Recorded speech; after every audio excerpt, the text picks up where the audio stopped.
हरिः ओम्। ॐ शान्ति शान्ति शान्तिः।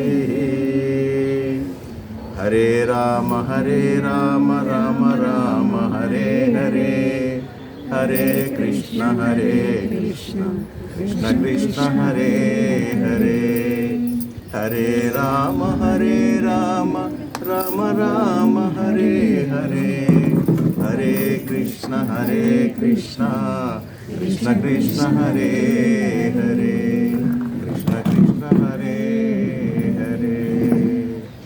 ओम साईश्वराय विद्महे सत्यदेवाय धीमहि तन्नः सर्वः प्रचोदयात्। ओम शांति शांति शांति। సార్ స్వామినాథేశ్వర గారు కొత్తగా మన క్లాస్కి వచ్చారు. వారు చాలా ఆధ్యాత్మిక పరులు, కొత్తగా వచ్చారు. వారు మరి నా ఎక్కడో చూసినట్టున్నారో విన్నట్టున్నారో అని చెప్పారు. వీడియోలో ఏమైనా చూసారా? ఎట్లాగా? అంబేద్కర్ భవన్లో మీరు మొన్న. రైట్, అంబేద్కర్ భవన్లో మీరు వచ్చినట్టున్నారు, మీరు రాలేదనుకున్నప్పుడు. అంబేద్కర్ జయంతి రోజున ధ్యానం మీరు మాట్లాడినప్పుడు మీరు కొంచెం, తర్వాత ఈశ్వరరావు గారి ద్వారా మనకి ఏదైనా కానీ ఒక గూటి పక్షులు ఏనాటికైనా ఆ గూటికే చేరతాయి అనేది వాస్తవం. ఆ లోపల ఉన్నటువంటి అట్రాక్షను గత జన్మల నుంచి ఉంటుంది, ఇవాళకి ఇవాళ వచ్చింది. చాలా ఒక 20 నిమిషాల పాటు అంబేద్కర్ గురించి మాట్లాడితే మీరు దాన్ని అర్థం చేసుకున్నారంటే ఎప్పటి నుంచో మనకు ఆ రిలేషన్, ఆ బంధం ఉంది, ఈనాటి బంధం కాదు. కాబట్టి మనం అందరం కలిసి ఇక్కడ కూర్చున్నాము అని అంటే గత జన్మల నుంచి మనకు ఆ అనుబంధాలు ఉన్నాయి. ఏదో ఒక రూపేణ మనకు వ్యక్తి రిలేషన్ ఉంది మన మధ్య. ఆత్మ రిలేషన్ అనేది అందరికీ ఉంటుంది, ఎందుకంటే సర్వాత్మ దాని నుంచి విడిపడిపోయి ఉన్నాం. అది వేరే. అసలు శారీరకమైనటువంటి ఒకే ఊళ్ళో ఉండి వాళ్ళమై ఉండవచ్చు, ఒకే బంధువర్గానికి సంబంధించిన వాళ్ళమై ఉండవచ్చు. అటువంటి ఉంటేనే ఇట్లాంటి వాటికి మనం కలుస్తూ ఉంటాం ఎక్కువ. సో మీరు రావటం మాకు చాలా ఆనందదాయకం. ఇప్పుడు రివ్యూలో మేము ఏంటంటే ఆఖరి అధ్యాయంలో టోటల్గా భగవద్గీతను రివ్యూ చేస్తూ స్వామి చెప్పినటువంటి విషయాలను మనం మాట్లాడుకుంటూ వచ్చాం. దీనిలో కూడా మోక్ష సన్యాస యోగంలో మరి దాదాపు 70 చిల్లర శ్లోకాలు ఉంటే ఇప్పుడు మనం దగ్గర 60వ శ్లోకం వరకు వచ్చాం, తెచ్చుకున్నారు.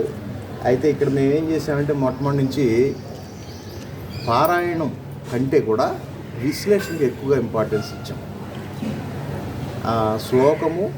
శోకము తీర్చలేదు అనేది ప్రగాఢమైనటువంటి విశ్వాసం. అంటే కేవలం శ్లోకం శ్రావ్యంగా పాడినంత మాత్రాన, చూసారండి, తప్పులు లేకుండా పలికినంత మాత్రాన వాట్ ఈస్ ద యూజ్? దానిలో ఉన్న ఎసెన్స్ తెలియాలి కదా అనే ఉద్దేశంతో మేము పారాయణ, నమస్తే సార్ రండి, అందులో పారాయణానికంటే కూడా దీని విశ్లేషణకే ఎక్కువగా మాట్లాడతాం. అయితే మనం 3 కోణాల్లో ఆలోచిస్తూ దీన్ని మాట్లాడతాం. జనరల్గా ఒక శ్లోకం చదివిన తర్వాత మనకేం అర్థమైంది, తాత్పర్యం చదివిన తర్వాత మన కోణంలో ఆలోచిస్తే మనకేం అర్థమైంది, తర్వాత భాష్యకారుడు ఏం చెప్తున్నాడు అంటే ఈయన ఏం చెప్తున్నాడు. చాలామంది భాష్యాలు రచించారు, మన తెలుగువాడు ఈయన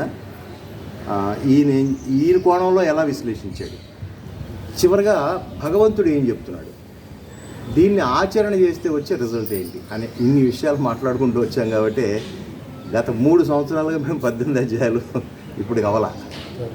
ఎందుకంటే ఒకసారి మనం అట్లా రివ్యూ చేసుకుంటే తర్వాత నిదానంగా మనం పారాయణంలోకి వెళ్ళొచ్చు అనే ఉద్దేశం. అంటే ఏ విషయాలు నేను చెప్తాను, మీరు కొత్తగా వచ్చారు కాబట్టి కొంచెం ఇంట్రడక్షన్ వస్తుంది. జనరల్గా ఏంటంటే పుస్తకం పట్టుకొచ్చిన వాళ్ళంతా ఇదేదో పారాయణం అనుకుని శ్లోకాలు గడగడ చదివేద్దాం, మనకి శ్లోకాలు చదివే తీరు మనకు తెలియట్లేదు, అది ఆ కుర్చీలో కూర్చుని ఆయన బాగా చదువుతాడేమో దాన్ని అనుసరిద్దాం అనుకుంటారు. లేదు, పారాయణం చేయటంలో మీరే దిట్టలు. చూసారా, నాకంత పారాయణ జ్ఞానం లేదు వాస్తవం. దీన్ని విశ్లేషించుకుందాం, తర్వాత పారాయణం ఒకసారి.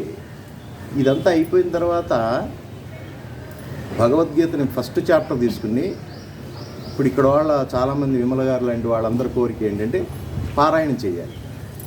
ఈ 18 అధ్యాయాలు అయిపోయిన తర్వాత మళ్ళీ మొదటిని స్టార్ట్ చేసేటప్పుడు ఆ రోజున మొత్తం ఆ శ్లోకాలు, ఒక అధ్యాయానికి సంబంధించిన శ్లోకాలన్నీ పారాయణం చేసి టోటల్గా ఆ అధ్యాయానికి సంబంధించి మనకేం అర్థమైంది అని ఒక్కొక్కరు మాట్లాడే విధానం తర్వాత స్టెప్కి వెళ్దామనే ఉద్దేశంతో అట్లా స్టార్ట్ చేశాను సార్ సోమనాద్రి గారు. అలాగే దీన్ని ముందుకు తీసుకెళ్దాం.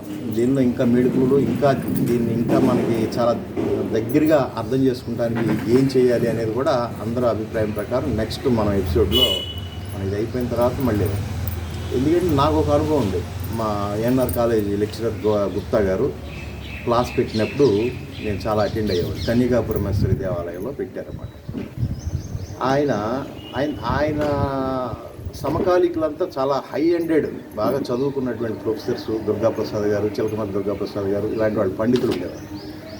అందుకని వాళ్ళు మాట్లాడే విధానం డిఫరెంట్గా ఉండేది. ఎట్లాగంటే ఒక చాప్టర్ తీసుకునేవాడు సార్ లాయర్ గారు, తీసుకుని ఆ చాప్టర్ మీద అందరూ తలో కాస్త రాసుకొచ్చేవాడు. ఆ చాప్టర్లో వాళ్ళకేం అర్థమైంది ఉదాహరణతో సార్. అందరూ అయిపోయిన తర్వాత గుప్తా గారు రివ్యూ చేసేవాడు. అప్పుడు మనకు కలిగినటువంటి మనం చూసినటువంటి దృష్టికోణంలో మనకు అది కరెక్ట్గా అనిపించవచ్చు. కరెక్ట్గా ఏంటి చెప్పేటప్పుడు మనం కరెక్ట్ చేసుకుంటాం, చూసారా. అట్లా అది నెక్స్ట్ సెషన్లోకి వెళ్దాం. మనం ఆ లెవెల్లో లేదు. ప్రాథమికంగా మనం అసలు దీనిలో వాట్ అని ఏముంది, 5300 సంవత్సరాల క్రితం భగవంతుడు చెప్పిపోతే ఇంతవరకు మనం అసలు దానిలో ఏముంది తొంగి చూడలేదు కదా అని ఇప్పుడు తొంగి చూసే కార్యక్రమంలో మాత్రమే ఉన్నాం. ఓకే, అట్లాగా ఈ మోక్ష సన్యాస యోగంలో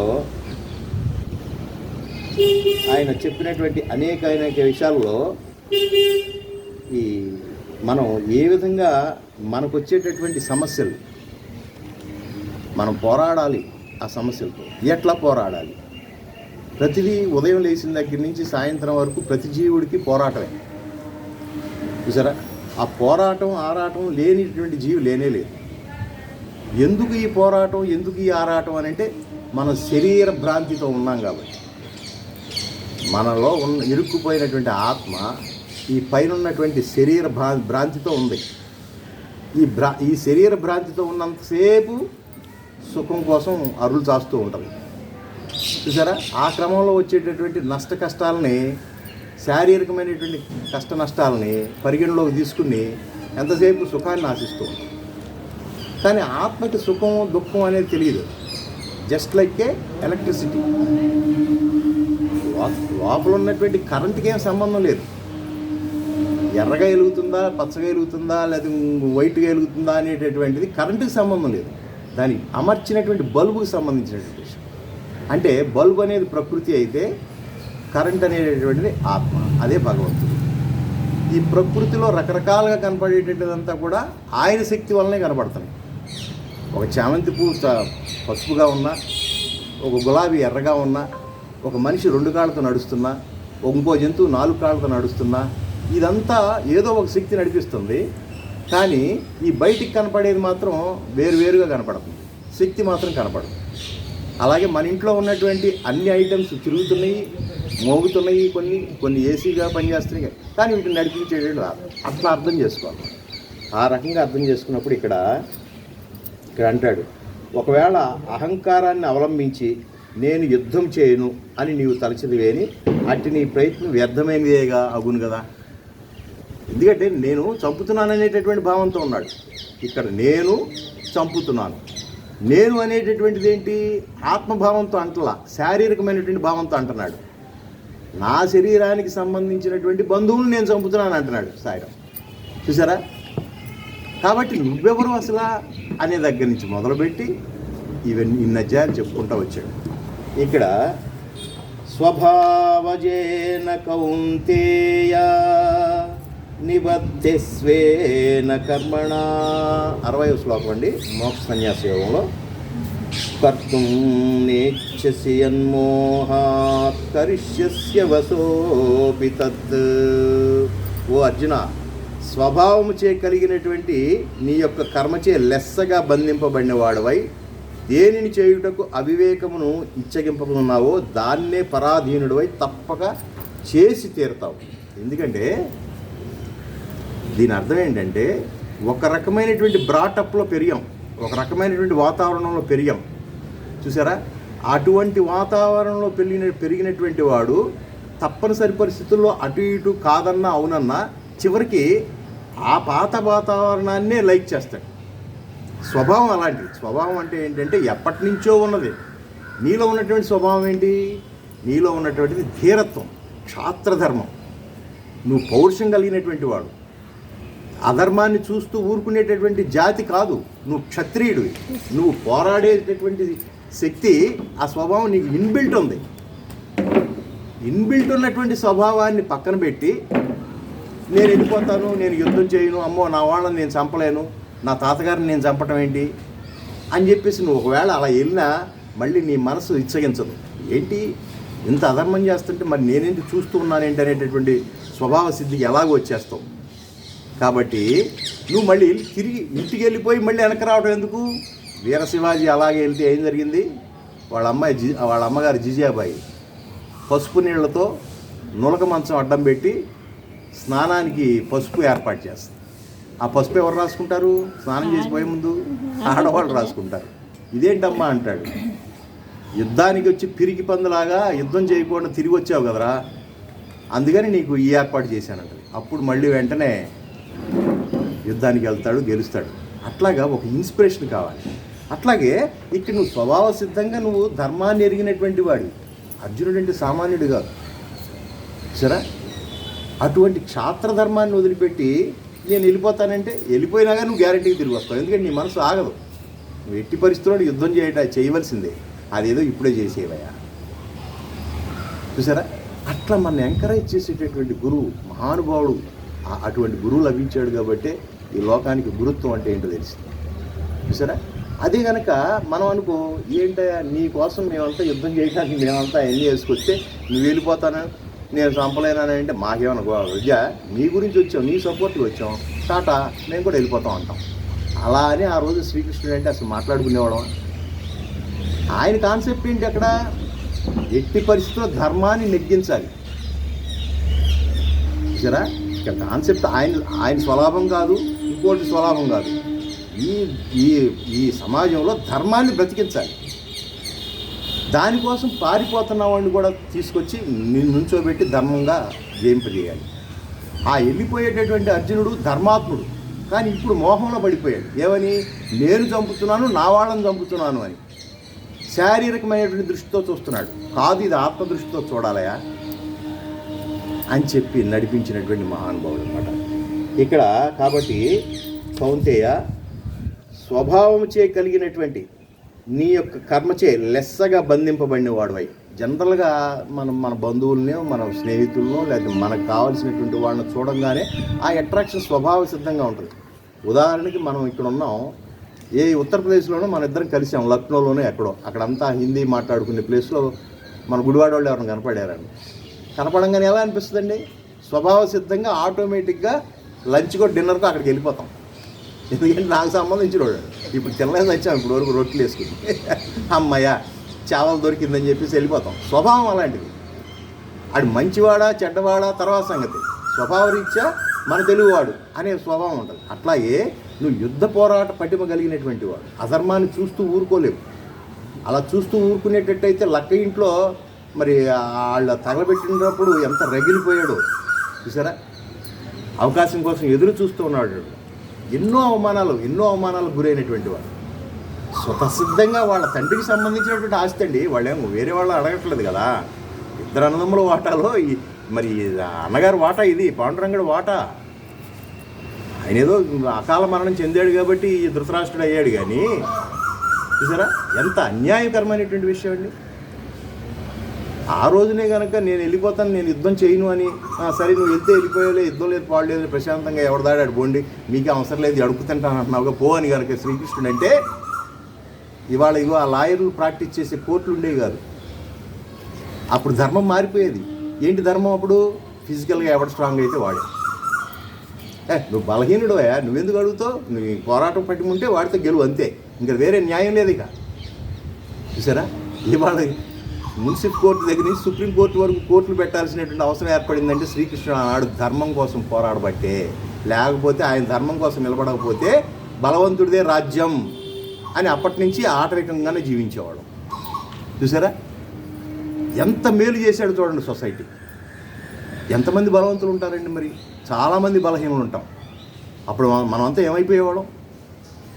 చూసారా, అటువంటి ధర్మం, అటువంటి మరి ఆ రకమైనటువంటి లౌకికమైనటువంటి మోహాలతో నువ్వు వాళ్ళు ఇరుక్కుపోయి ఉన్నావయా, కానీ నువ్వు ఎప్పటికైనా కానీ నువ్వు దాన్ని సాధిస్తావని చెప్తూ నిబద్ధ మనుజుడు తన కర్మచేతనే తాను బంధింపబడి ఉన్నాడు. బద్ధ అని చెప్పక నిబద్ధ అని చెప్పడం వల్ల లెస్సగా బంధింపబడినవాడు భావం. పూర్వజన్మ సంస్కారమున అర్జునులకు యుద్ధము చేయనదిగా నుండి ఉన్నది. త్రికాలజ్ఞుడు కనుక భగవంతుడు తెలుసు. చూసారా, ఎవరిని పడితే ఆయన ఎట్లా ఎంకరేజ్ చేస్తారు? ఐఐటి సీటు కొట్టగలిగినటువంటి ఆ టాప్ 10 మెంబర్స్ని ఎంకరేజ్ చేస్తారు. సపరేట్గా కూర్చోబెట్టి మీరు గ్యారంటీగా సీటు కొడతారా అని వాళ్ళకి ట్రైనింగ్ ఇవ్వాలి వాళ్ళు. చూసారా, అది ముందుగా దానికి నెట్వర్క్ 8th 9th క్లాస్ నుంచి ఫౌండేషన్ నుంచి ఇదిగో వీడు సూటబుల్ అని సెలెక్ట్ చేసుకుంటారు. అప్పుడే కదా వాడికి ర్యాంకులు వచ్చేది దేశవ్యాప్తంగా. చూసారా, అట్లాగే భగవంతుడికి తెలుసు ఎవరిని ఎంకరేజ్ చేయాలో. అందుకని అర్జునుడి యొక్క మూడు కాలాల్లో అంటే భూత భవిష్యత్తు వర్తమాన కాలానికి సంబంధించినటువంటి జీవిత రహస్యాలన్నీ అర్జునుడికి సంబంధించినవన్నీ భగవంతుడికి తెలుసు కాబట్టే అంత గట్టిగా పట్టుకున్నాడు. చూసారా, అట్లాగా ఆ విధంగా ముందుకు మాట్లాడుతూ ఇక్కడ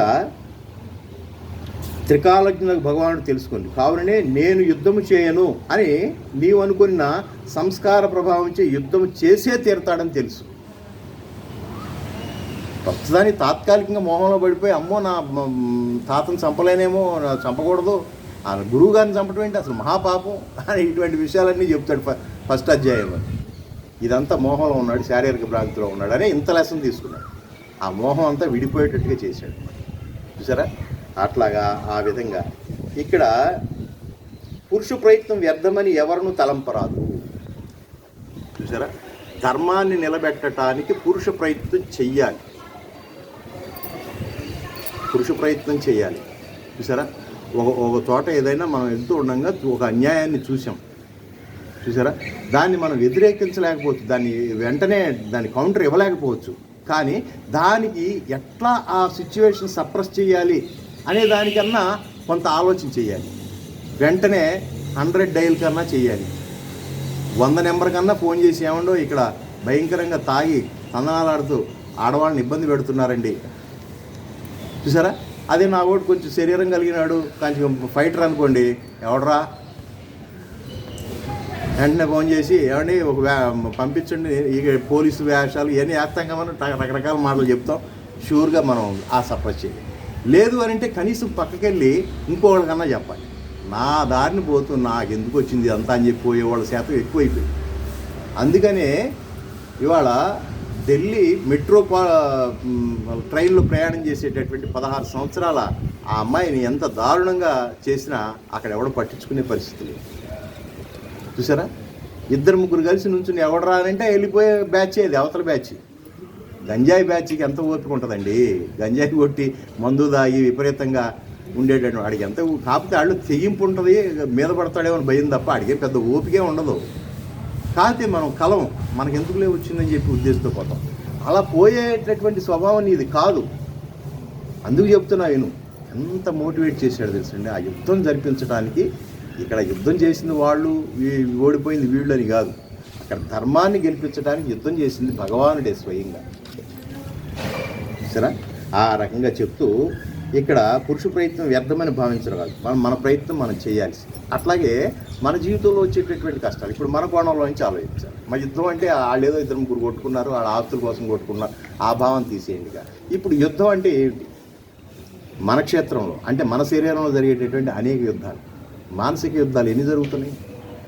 మనం తెల్లారు లేచిన దాన్ని పడుకునేంత వరకు మనకి ఇష్టమైన ఇష్టం లేని ఎన్నో ఉన్నాయి కదా. చూసారా, దేన్ని ఎట్లా హ్యాండిల్ చేయాలి అనేటటువంటి ఒక విచక్షణ కావాలిగా మనకి. అదే యుద్ధం. దాన్ని ట్యాక్ట్ఫుల్గా చేయాలా అంటే మామూలుగా పామర భాషలో మాట్లాడ నయానా భయానా అని అంటారు కదా. ముందు నచ్చ చెప్పడం ద్వారానా లేకపోతే ఏదైనా డెలిగేషన్స్ ద్వారానా? చూసారా, ఇది పార్టీకి తేడా వస్తే లోక్ ఇదేమంటారండి మీరు, లోక్ అదాలత్ పెట్టాం కదా. ఎందుకు? ఇద్దరం కలిసి ఒప్పందంలోకి వచ్చి ఏదైనా చేస్తాను. ఈ అన్ని ప్రయత్నాలు కాకపోతేనే కదా నువ్వు అప్పుడు సుప్రీంకోర్టు దాకా వెళ్ళేది. అట్లాగే ప్రయత్నం ఎందుకు మానుతున్నారు మీరు అంటే ఇక్కడ భగవంతుడు ఏమంటాడంటే ఎవరు కూడా కర్మ మానటానికి వీలు లేదు. కష్టం వచ్చిందని కర్మ మానేస్తే, అందరూ అట్లా చేస్తే కష్టం వచ్చిందని చెప్పి లేకపోతే కుటుంబంలో ఉన్నటువంటి పరిస్థితులు బాగోలేదనో వీటిని ఫేస్ చేయలేక అందరూ గోసిగుట్ట పట్టుకుని సన్యాసం స్వీకరిస్తే సమాజం ఎట్లా నడుస్తుంది? ఆయన ఎప్పుడు సన్యాసించమని ఎప్పుడు చెప్పలా. గృహస్థాశ్రమంలోనే ఉండాలి, ఆ ఫైటింగ్ చేస్తూనే ఉండాలి, అది ధర్మబద్ధంగా ఉండాలి. ఇంత టాస్క్ పెట్టాడు తెలిసింది మనకి, చూసారా? అట్లాగే మనకు వచ్చేటటువంటి కష్టాలు కూడా ఆ యుద్ధంలో ఆయన ఎట్లా పోరాడాడో అట్లాగే సంయమనంతో 3 రకాలుగా. ఒకసారి బేరమాడాడు, ఈయన కూడా వెళ్ళాడుగా రాయబారం కోసం వెళ్ళాడు. ఈయన ఆ దుర్యోధుని చేత కట్టబడిపోయాడు, కట్టివేయుడు వీడా మనకు చెప్పేది, ఆలమందలు కాసుకునే గొల్లవాడా మాకు చెప్పేది, కట్టేయండి అని అన్నారు. మోకులతో కట్టేశారు ఆయన్ని లిటరల్గా, చూసారా? అన్నీ అనిపించుకున్నాడు. కాన్ బట్ పొజిషన్లో యుద్ధానికి వెళ్ళాడు. అట్లాగే మనం కూడా ప్రతి సమస్యకి ఒక పరిష్కారం ఉంటాను, అది తారసపడే వరకు మనం ప్రయత్నం చేయవలసిందే అని చెప్పబోతున్నాడు. చూసారా? మనం ఆ కోణంలో భగవద్గీతను తీసుకోవాలి. మనకు ఉన్నటువంటి అనేక రకమైనటువంటి బాధలు, ఆలోచనలు, కష్టాలు, చూసారా? అప్పుడప్పుడు సుఖాలు, ఇవన్నీ వస్తూ ఉంటాయి, మిక్స్డ్ లైఫ్. దీన్ని ఎట్లా హ్యాండిల్ చేయాలి, ఎలా తీసుకోవాలి? మనసుకు తీసుకున్నదే కష్టం అండి, మనసుకు తీసుకోకపోతే కష్టమే లేదు, అంతే కదా? గురువుగారు మీ గురించి ఆయన చాలా ఇదిగా అనుకుంటున్నారు, వాళ్ళందరూ ఇట్లా అనుకుంటున్నారండి, మీరేంటి సన్యాసి. బుద్ధుడు ఒక శిష్యులతో వెళుతూ ఉండగా ఒక నది పాయ అడ్డం వస్తుంది, ఆ పాయను దాటి అవతలకి వెళ్ళాలి. ఈ లోపల వీళ్ళకంటే ముందు ఒక 15-16 సంవత్సరాలు ఓణి వేసుకున్నటువంటి ఒక కన్యక ఆ పాయను దాటడానికి భయపడుతూ ఉంటుంది. ఈ సన్యసించి ఎప్పటి నుంచో మహిళలకి చాలా దూరంగా ఉండేటటువంటి ఈ బుద్ధ భగవానుడు ధన్మంట వెళ్ళి, ఏం తల్లి నీకేమి అవతలకి వెళ్తావా, అవతలకి చేరవేయమంటావా అని అంటే, అవును స్వామి నేను ఇందాక నుంచి వెయిట్ చేస్తున్నాను, ప్రవాహం ఎక్కువగా ఉందని ఆగాను అని అంటే, ఏం పర్వాలేదమ్మా అని చెప్పి ఆయన అలా మోసుకుని అలాగ తీసుకుని వెళ్ళి అవతల గట్టు మీద పెడతాడు. ఈ శిష్యులంతా మన గురువుగారు ఆడవాళ్ళు ముట్టుకున్నాడేంటి అని చెప్పి వీళ్ళు వెనకాల చేరి గుసగుసలు 1 కిలోమీటర్ వెళ్ళిన తర్వాత శ్రీరామ్ లాంటి బాగా అతి చనువుగా ఉన్నటువంటి వ్యక్తి వచ్చి, గురువుగారు మీ గురించి ఇట్లా అనుకుంటున్నారు, మీరేంటి అట్లా గబాల్ని ఆ లేడీస్ని అలా పట్టుకున్నారేంటి? నేను ఎప్పుడో ఎత్తుకున్నాను, ఎప్పుడో దించేసా, ఇంకా మీరు దించలేదా అన్నాడు. మీరు ఇంకా మోస్తున్నారా అన్నాడు. అట్లాగే మనం చాలా విషయాలను మోస్తూ ఉంటాం. ఆ మోసేటప్పుడు పనికి వస్తున్నాయి మోస్తున్నామా, పనికిరాని మోస్తున్నామా అదేం లేదు, మొయ్యటం అలవాటు అయిపోయింది. మొయ్యటం అలవాటు అయిపోయింది. భగవాన్ శ్రీ సత్యసాయిబాబా చెప్పినట్టుగా ఆ పెట్టి నిండా ఆభరణాలు ఉన్నాయి, దానిలో చాలా వజ్ర వైడూర్యాలతో సంబంధించినటువంటి ఆభరణాలన్నీ ఉన్నాయి. అవన్నీ మోసుకుంటూ రొప్పుకుంటూ చక్కగా మరి తల మీద పెట్టుకుని గబగబా గుడివాడ రైల్వే స్టేషన్కి వస్తూ ఉన్నాడు ఒక ఆయన. సరే, ఎక్కడ గురువుగారు నా ఆటో ఎక్కడ, నేను తీసుకెళ్తాను, బాబు నువ్వు వెళ్ళు, ఎందుకు ఇదేమైనా ఎత్తుకుపోతాడేమో అని భయం. సరే తీరా బండిలోకి ఎక్కాడు. బండిలోకి ఎక్కినా కూడా దించట్లా, బండిలోకి ఎక్కినా కూడా నా నెత్తి మీద పెట్టుకున్నాడు. ఎందుకంటే బండికి ఎక్కారు కదా, దానిలో పెట్టండి అని అంటే, లేదు నా వస్తువు నేనే మోస్తాను. చూసారా? అట్లాగే భగవద్ధ్యాసలోకి వచ్చినా కూడా భగవంతుడి మీద భారం వేయమంటే మనం వేయలేకపోతున్నాం. చూసారా? మనమే మోస్తూ ఉంటాం. కాబట్టి మనకు బరువైనటువంటి విషయం ఏంటంటే విపరీతమైనటువంటి ఆలోచనలే. అసలు నిజంగా క్రియలోకి వెళ్తే అంత గొడవ ఉండదు. తీరా ఫీల్డ్లోకి వెళ్ళిన తర్వాత మనం అంతకుముందు ఊహించినంత ఇది అక్కడేం ఉండదు. వాస్తవంగా మన బాగా స్ట్రెస్కి ఫీల్ చేసేదే ఆలోచన. అంత ఆలోచన చేయొద్దని చెప్తున్నాడు. మనం ఈ కోణంలో తీసుకోవాలి, ఈ యుద్ధాన్ని మనం ఈ రకంగా తీసుకోవాలి. అట్లా 3 రకాలైనటువంటి విశ్లేషణ చేసుకుంటే కానీ మనం ప్రాక్టికల్గా ముందుగా. కాబట్టి పురుష ప్రయత్నం ఉండాలి. పూర్వజన్మ సంస్కారము, ఇహజన్మ పురుష ప్రయత్నము, ఇవి 2 కలవు. సరే, మన ప్రయత్నంలో మనకు తోడ్పడే 2 ఉంటాయి. ఎవడ పడితే ప్రయత్నం చేయలేడు, ప్రయత్నం చేసిన వాళ్ళ సక్సెస్ కాలేకపోవచ్చు, కానీ ప్రయత్నాన్ని మాత్రం మానకూడదు. ఇది బెడ్ రాక్, ఇది పునాది రాయి, ఇది అండర్లైన్. తప్పనిసరిగా ప్రయత్నం చేయవలసింది ఆ సమస్య పోరాటం కోసం. ఈ లోపల పూర్వజన్మ సంస్కారం వలన మన ప్రయత్న ఫలితంగా ఆ పని సుగమం కూడా కావచ్చు, ఆ పని ఒక్కోసారి తేలికైపోవచ్చు. చూసారా? కాబట్టి మనం అల్టిమేట్గా ప్రయత్నం చేయటమే మంచిది అని చెప్తూ ఈ రెండింటినీ నిరంతరం జీవుని యందు సంఘర్షణ జరుగుతూనే ఉంటుంది. ఇందు ఇహజన్మ పురుష ప్రయత్నం అధికంగా ఉండొచ్చు, పూర్వజన్మ సంస్కారం జయించి వేయబడును. ఒకవేళ కనుక మన పురుష ప్రయత్నం గట్టిగా ఉందనుకోండి, ఆ అప్పులు తీర్చేయచ్చు. మన పురుష ప్రయత్నం గట్టిగా ఉందనుకోండి, ఆ తెగిపోయిన సంబంధాలని ఆటోమేటిక్గా కలపచ్చు. మనం ఎట్టి పరిస్థితుల్లోనూ కలవాలి. మనం వియ్యంకుడు ఎప్పుడో 20 సంవత్సరాల క్రితం మాట్లాడుకుంటాం మానేశాం.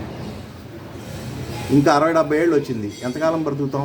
మనం కలవాల్సిందే అని కనుక గట్టిగా అనుకుంటే ఏదో సందర్భం చూసుకుని, ఎమ్మా చెల్లెమ్మ బాగున్నావా, చాలా కాలం అయింది, మిమ్మల్ని రాత్రి కల్లోకి వచ్చారు. అబద్ధవాడు ఏం తప్పులేదు, రాత్రి కల్లోకి వచ్చారు మీ ఇద్దరు, నాకు పొద్దున్నే మీ ఇంటికి రావాలనిపించింది, నేను బ్రూ కాఫీ తాగుదాం అనుకున్నా. అవును అన్నయ్య గారు, నిజమే, మీకు బ్రూ కాఫీ అంటే ఇష్టంగా, 7:00 వచ్చేసేయండి అని ఆవిడ కూడా వెళ్ళంగానే. అంటే ఇక్కడ ప్రయత్నం అనేటటువంటిది నీకు గట్టిగా ఉండాలి, కానీ వేస్ట్ బోల్డ్ అని ఉన్నాయి. దానికి కావాల్సింది కొంత యుగో తగ్గించుకోవాలి. ఆ యుగో తగ్గించుకుంటే అన్నిట్లోనూ సెట్ అవుతాం. అదేగా మనం కారు కథ ఏదో చెప్పుకున్నాం ఒకసారి. కారుకు పెయింట్ వేసి అన్నీ తయారు చేసిన తర్వాత ఆ ద్వారంలో నుంచి బయటికి రాదు. ద్వారానికంటే కొంచెం ఎక్కువగా ఉంది, అది కూడా 1 అంగుళంన్నర ఎక్కువగా ఉంది. అరే ఎంత తయారు చేసాం, ఆ రూమ్లో ఇరుక్కుపోయింది కారు, దీన్ని బయటికి తీసుకురావాలి ఎట్లా అని అనుకుంటే పెయింటర్ అంటాడు, ఏముందండి పెద్ద విశేషం ఉంది, టింకరింగ్ వాడిని పిలిపిస్తానండి, ఆ టాపు చొట్ల కొట్టేస్తాను, బయటికి తీసుకొచ్చినాక ఆడు శుభ్రంగా మళ్ళీ దాన్ని లైన్ చేస్తాడు, నేను పెయింట్ వేసేస్తా, అయిపోయా అన్నాడు. భలేవాడు, కొత్తగా కారు కదా అది, దాన్ని ఎట్టా అప్పుడే చర్చ బాగోదు. అలా కదండి, ద్వారాన్ని పగల కొట్టేసేసి దీన్ని బయటికి తీసుకొచ్చేసి తర్వాత ద్వారం పెట్టుకుందాం. ఆ టాపీ ఓడిచ్చిన సలహా, ఎవడ కోణం ఆడింది, ఆయన కోణం ఆయింది. ఇవన్నీ వింటున్నటువంటి నైట్ వాచ్మెన్, అయ్యా మీరందరూ పెద్దవాళ్ళు, నేను కూడా మాట చెప్పొచ్చా అన్నారు. చెప్పబోయా బరేవాడు చెప్పు అన్నారు. ఏం లేదు సార్, దీనికి దానికి ఎంత తేడా, అంగుళన్నర. ఈ టైర్లో గాలి తీసేస్తే 2 అంగుళాలు కిందకి దిగుద్దండి, తోపు కోసి బయటికి తీసుకొచ్చామనుకోండి, తర్వాత గాలి పెట్టుకోవచ్చుగా. చూసారా? అంటే ఆ 2 అంగుళాల గాలి ఏంటి? మనలో ఉన్నటువంటి యుగో, అహంకారం, నేను అనేటువంటి అహంకారం, నా మాట చెల్లట్లేదు ఏంటనే అహంకారం. అది ఒక్కసారి కనుక తగ్గించుకున్నామో మనం అన్నింటిలోనూ సెట్ అయిపోం, అందరిలోనూ సెట్ అయిపోం. ఇదే సీక్రెట్, అదే చెప్తున్నాడు. మనం ఎంత చెప్పినా కూడా ఎక్కడో ఒక చోట పొడ చూపుతూనే ఉంటుంది. ఆఫ్టర్ ఆల్ కూడా ఆడేవాడు, నాగేంటి 20-30 ఎకరాలు ఉంది, ఆఫ్టర్ ఆల్ ఆడేంటి, ఆడు పాలేరు కొడుకాడు, ఆడు నిన్నగా మొన్న ఏదో కొడుకుని చదివించుకుని ఇంజనీర్ అయ్యి ఆడేదో పెద్దోడైనంత మాత్రాన అబ్బో మా తాత ముత్తాతల నుంచి మేము ఎప్పటి నుంచో. ఈ ఈగోలు ఉంటాయి చూడండి, ఈ ఈగోలు మనకి ఏమవుతుందంటే ఇరుక్కుపోతాం, అందరిలోని మిక్స్ అవ్వలేదు. అందరిలోని మిక్స్ అవ్వలేకపోయేటప్పటికి చాలా బాధాకరం. మన ఎవడ పలకరించడు, మనం ఎవరిని పలకరించం, వెళ్తాం, వెళ్ళినాం, అక్కడ పెద్ద సంతోషం ఉంటుంది. చూసారా? ఆ గాలి, మనలో ఉన్నటువంటి ఆ గాలి, ఆ యుగో తగ్గించేసుకున్నాం అనుకోండి, ఫ్రీగా ఉంటుంది. అది సత్యసాయిబాబా చెప్పినటువంటి. అట్లాగా ఆ విధంగా మనుషుడు దేని చేత బంధింపబడుతున్నాడు అని అంటే తన పూర్వజన్మ కర్మచే బంధించబడుతున్నాడు. చూసారా? మనం చేసేటటువంటివన్నీ కూడా కర్మల ఫలితంగానే జన్మలు వస్తాయి. మనం ఈ రకమైనటువంటి ప్రశాంతంగా ఇక్కడ కూర్చుని 1 గంట మాట్లాడుకునేటటువంటి జన్మ మనకు లభించిందంటే ఇది పూర్వజన్మ సుకృతమే. అలాగే మనకు ఏదైనా కష్టాలు నష్టాలు కలుగుతున్నది కూడా దానికి కూడా కారణాలు అవుతాయి. కాబట్టి ఇప్పుడు మనకు అది తెలిసినాక ఇప్పుడు ఈ జన్మలో సరి చేసుకోవాలా లేదా? అది తెలిస్తే నెక్స్ట్ జన్మకు వచ్చేటప్పటికి మనం సరి అయిపోవాలిగా. ఏ సబ్జెక్ట్లో వీక్కో తెలిస్తే ఆ సబ్జెక్టుకి సంబంధించినటువంటి ట్యూటర్ని పెట్టుకుంటాం కదా, మాస్టర్ని పెట్టుకుని 1 గంట ఎక్స్ట్రా క్లాస్ పెట్టుకుని ఎట్టగొట్ట దాన్ని బయటపడతాంగా పాస్ అవడానికి. ఆ పాస్ అవడానికి అనుకూలమైనటువంటి జన్మే మనిషి జన్మ.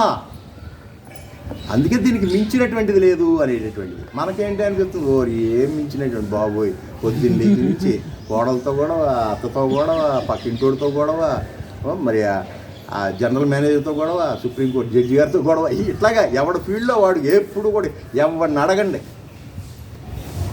సరే ఏ ఫీల్డ్లో అడిగినా ఏమన్నా బంధం నేను చేయదలుచుకోలేదండి, అబ్బో 62 సంవత్సరాలు పెంచారు కానండి, బెబ్బే ఎప్పుడు రిటైర్ అయిపోదామా అనిపిస్తుంది అని అంటాడు. లేదులేవా ఇప్పుడు వెళ్ళిపో, ఈ డబ్బులు నీకు ఇచ్చేస్తారు, వెళ్ళిపోనంటే వెళ్ళడం, పొరపాటున వెళ్ళడం. ఇంకొక 2-3 ఏళ్ళు ఉంటే పిల్లల పెళ్ళి కూడా అయిపోతుంది, మనవరాలు కూడా ఇల్లు కట్టి పెడతారు, ఇవన్నీ ఉంటాయి. ఆ రామకృష్ణ మఠం బేలూరులో ఇట్లాగే ఒకడు పొద్దున్నే స్వామి రామకృష్ణ పరమహంస పూజారి కదా, అక్కడ ఆ విగ్రహానికి ఆయన పూజాది కార్యక్రమాలు చేసుకుంటూ ఉంటే వెనకాల నుంచి అరుపులు ప్రతిరోజు అదే సమయానికి, అమ్మా మోక్షం ఎప్పుడు ఇస్తావు తల్లి, నీలో ఎప్పుడు నన్ను కలిపేసుకుంటావు తల్లి అని అరుస్తుండేవాడంట. నిజంగా నిజమైన ఆర్తేనా ఇది అని డౌట్ వచ్చి రామకృష్ణ పరమహంసకి రెండో రోజున ఆ వ్యక్తి రాకముందే ఈ విగ్రహం వెనకాల, పెద్ద విగ్రహం అది వేలూరు రాసి, ఆ విగ్రహం వెనకాల దాక్కుని ఎప్పుడైతే అమ్మా నేను ఈ బాధలు పడలేకపోతున్నాను తల్లి, నాకు మరుజన్మ లేనటువంటి స్థితికి మోక్షాన్ని ఇచ్చే తల్లి అని అంటే, నాయనా నేను మోక్షానికి ఇవ్వడానికి రెడీగా ఉన్నాను, ఇప్పుడే రమ్ము, నన్ను కౌగులించుకోము, నేను నాలో ఐక్యమైపో అని అన్నట. అమ్మమ్మ కూర్చు, ఒక సంవత్సరం ఆగు తల్లి, ఒక సంవత్సరం ఆగు, మా ఆఖరి కూతురు మ్యారేజ్ అవ్వలేదు, ఎందుకు వచ్చిందా ఇట్లాంటి కోరికలు కోరుతారు, ఇస్తానంటే తీసుకోరు అని నీకు భలే లెసన్ చెబుతాడు. అట్లాగా మనవన్నీ అలాగే, మనం కోరుకునేవన్నీ ఏంటంటే బాగా పెద్దదే వేస్తాం, గేలం మాత్రం గట్టిగానే ఉంటుంది. కాబట్టి దేనిచే ముక్తుడగును అంటే ఇహజన్మ యందలి సత్కర్మపూర్వక పురుష ప్రయత్నించే ముక్తుడవుతాడు. దేని చేత బంధించబడ్డాడు ఈ జన్మలోకి ఎందుకు వస్తున్నాడు అంటే కర్మల వలన. ఇప్పుడు దేని చేత మళ్ళీ విడుదలవుతాడు, మళ్ళీ జన్మలేనటువంటి స్థితి అంటే సత్కర్మల వలన. సత్కర్మ అంటే సత్ చిత్ ఆనంద రూపుడైనటువంటి ఆత్మకు సంబంధించినటువంటి కర్మ అని అర్థం చేసుకోవాలి. సత్కర్మ అనగానే దాన ధర్మాలు చేసేద్దామా, లేదా ఇంకోటి చేద్దామా, ఇంకో సహాయం చేద్దామా, చెయ్యి మంచిదే. వాటి వల్ల కూడా నువ్వు బంధించబడతావు. ఎందుకు? వాటి వల్ల నీకు పుణ్యం అనేటటువంటి బ్యాంక్ అకౌంట్ ఏర్పడుతుంది. మరి దాన్ని అనుభవించడానికి నువ్వు రాజుగానో, మంత్రిగానో, సీఎం గానో, పిఎం గానో పుట్టాలిగా. పుట్టి మళ్ళీ ఆ పదవి నిలబెట్టుకోవడానికి అక్రమాలు చేస్తావు, అన్యాయాలు చేస్తావు, మళ్ళీ పాపంలో పడాలిగా, మళ్ళీ జన్మ చట్టంలో తిరగాల్సిందేగా. మనకు కావాల్సింది అది కాదు, మనం స్వేచ్ఛా జీవులు అయిపోవాలి. ఇది జీవిగా పుట్టకూడదు, శరీరధారి అయి పుట్టకూడదు.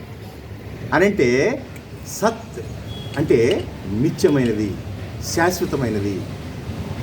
నిత్యమైనది, శాశ్వతమైనటువంటిది ఏముంది ఈ లోకంలో అంటే, ఈ లోకంలో అది నీకు భౌతిక రూపంలో కనపడదు. ఆ నిత్యమైనది, శాశ్వతమైనది, నిరాకారమైనది, నిర్గుణమైనటువంటిది ఆత్మే. దానికి సంబంధించినటువంటి కర్మ, అది తెలుసుకుంటానికి కావలసినటువంటి జ్ఞానంతో కూడినటువంటి జ్ఞానం యజ్ఞం చేయగలిగితేనే, అంటే అల్టిమేట్గా జ్ఞానం ద్వారా మాత్రమే నీకు ఆ విడుదల, మోక్షము లేదా ముక్తి అన్నది, లేదా వైకుంఠం అన్నది, లేదా కైలాసం అనండి, దానికి ఏవైనా పేరు పెట్టండి, మరొకసారి శరీరధారి అయి ఈ భూమి మీద జన్మించుకోండి. ఈ భూమే కాదు, ఎక్కడ సమస్త లోకాల్లోనూ కూడా శరీరధారి అయి జన్మించుకోకుండా నీలో ఐక్యమైపోవాలి అనంటే అటువంటి ఆత్మజ్ఞానానికి సంబంధించినటువంటి సత్కర్మ చేయి. ఆ సత్కర్మకి ఎలా చేయాలి అనేది ధ్యానం ద్వారా, పూజ ద్వారా, ఇంకా రకరకాల గ్రంథ పఠనాల ద్వారా, లేకపోతే మంచి పనులు చేయడం ద్వారా, ఇవన్నీ స్టెప్స్. చూసారా? అల్టిమేట్గా నువ్వు మోక్షాన్ని సాధించాలంటే జ్ఞానం చేతే. ఆ జ్ఞానం దేని ద్వారా వస్తుందంటే భక్తి చేత వస్తుంది. చూసారా? భక్తి, కర్మ అనేటటువంటి వాటిని ఆసరాగా తీసుకుని జ్ఞానాన్ని గ్రోలి ఆ సచ్చిత్ ఆనంద స్వరూపంలో మెర్జ్ అయిపోవటమే. These are the steps. So కర్మ మార్గం వేరు, భక్తి మార్గం వేరు, జ్ఞాన మార్గం వేరు కాదు. ఈ మూడు ఇంటర్లింక్, ఒకదానికి ఒకటి. ఎందుకంటే 10వ తరగతి దాకా వచ్చావు అని అంటే 1, 2, 3, 4, 5 ఎలా చదివావో చదువుకుంటూనే వచ్చావు కాబట్టి 10కి వచ్చావు. అట్లాగే ఈ జ్ఞాన మార్గం దాకా వచ్చి ఆత్మసాక్షాత్కారం పొందడానికి కావాల్సినటువంటి జ్ఞానాన్ని పొందావు అంటే కర్మ మార్గమైనటువంటి సేవా మార్గం ఉండబట్టి, ఆ సేవా మార్గం ఏర్పడటానికి కావాల్సినటువంటి భక్తి మార్గం ఉండబట్టి, ఈ రెండు ఉండబట్టి నీకు భగవంతుడు ఇచ్చినటువంటి జ్ఞానంతో అటువంటి ఆత్మసాక్షాత్కారానికి ఎదగలుగుతున్నాం. కాబట్టి సో ఈ మూడు ఇంటర్లింక్, ఈ మూడు వేరువేరుగా చెప్పేటటువంటి పెద్ద గురూజీలు కూడా నేను విన్నా, వేరువేరుగా చెప్తారు. చూసారా? కాబట్టి ఈ మూడు ఒకటే, ఒకదాని తర్వాత ఒకటి ఉంటుంది అనేటటువంటి విషయం చెప్తూ, ఇట్లాగా ఈశ్వరుడు తన మాయిచే సమస్త భూతములను కీలుబొమ్మల వలె తిప్పుతున్నాడని తెలుపుతున్నాడు. ఇదంతా ఆయన తిప్పుతున్నటువంటి లీలా నాటక సూత్రధారి అంటారు. లీలా నాటక సూత్రధారి అని ఎందుకు అన్నారు అని అంటే, లీలా కర్మ అనే దానికి కూడా డెఫినేషన్ చెప్తారు. కర్మ అంటే అది పని.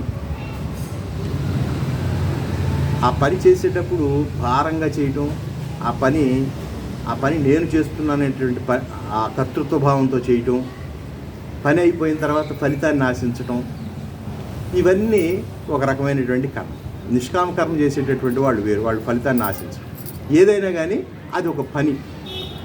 మనం చేస్తే కర్మ, భగవంతుడు చేస్తే లీల. ఈ కర్మ భగవంతుడు చేశాడని అనరు, ఈ లీల భగవంతుడు చేశారు అంటారు.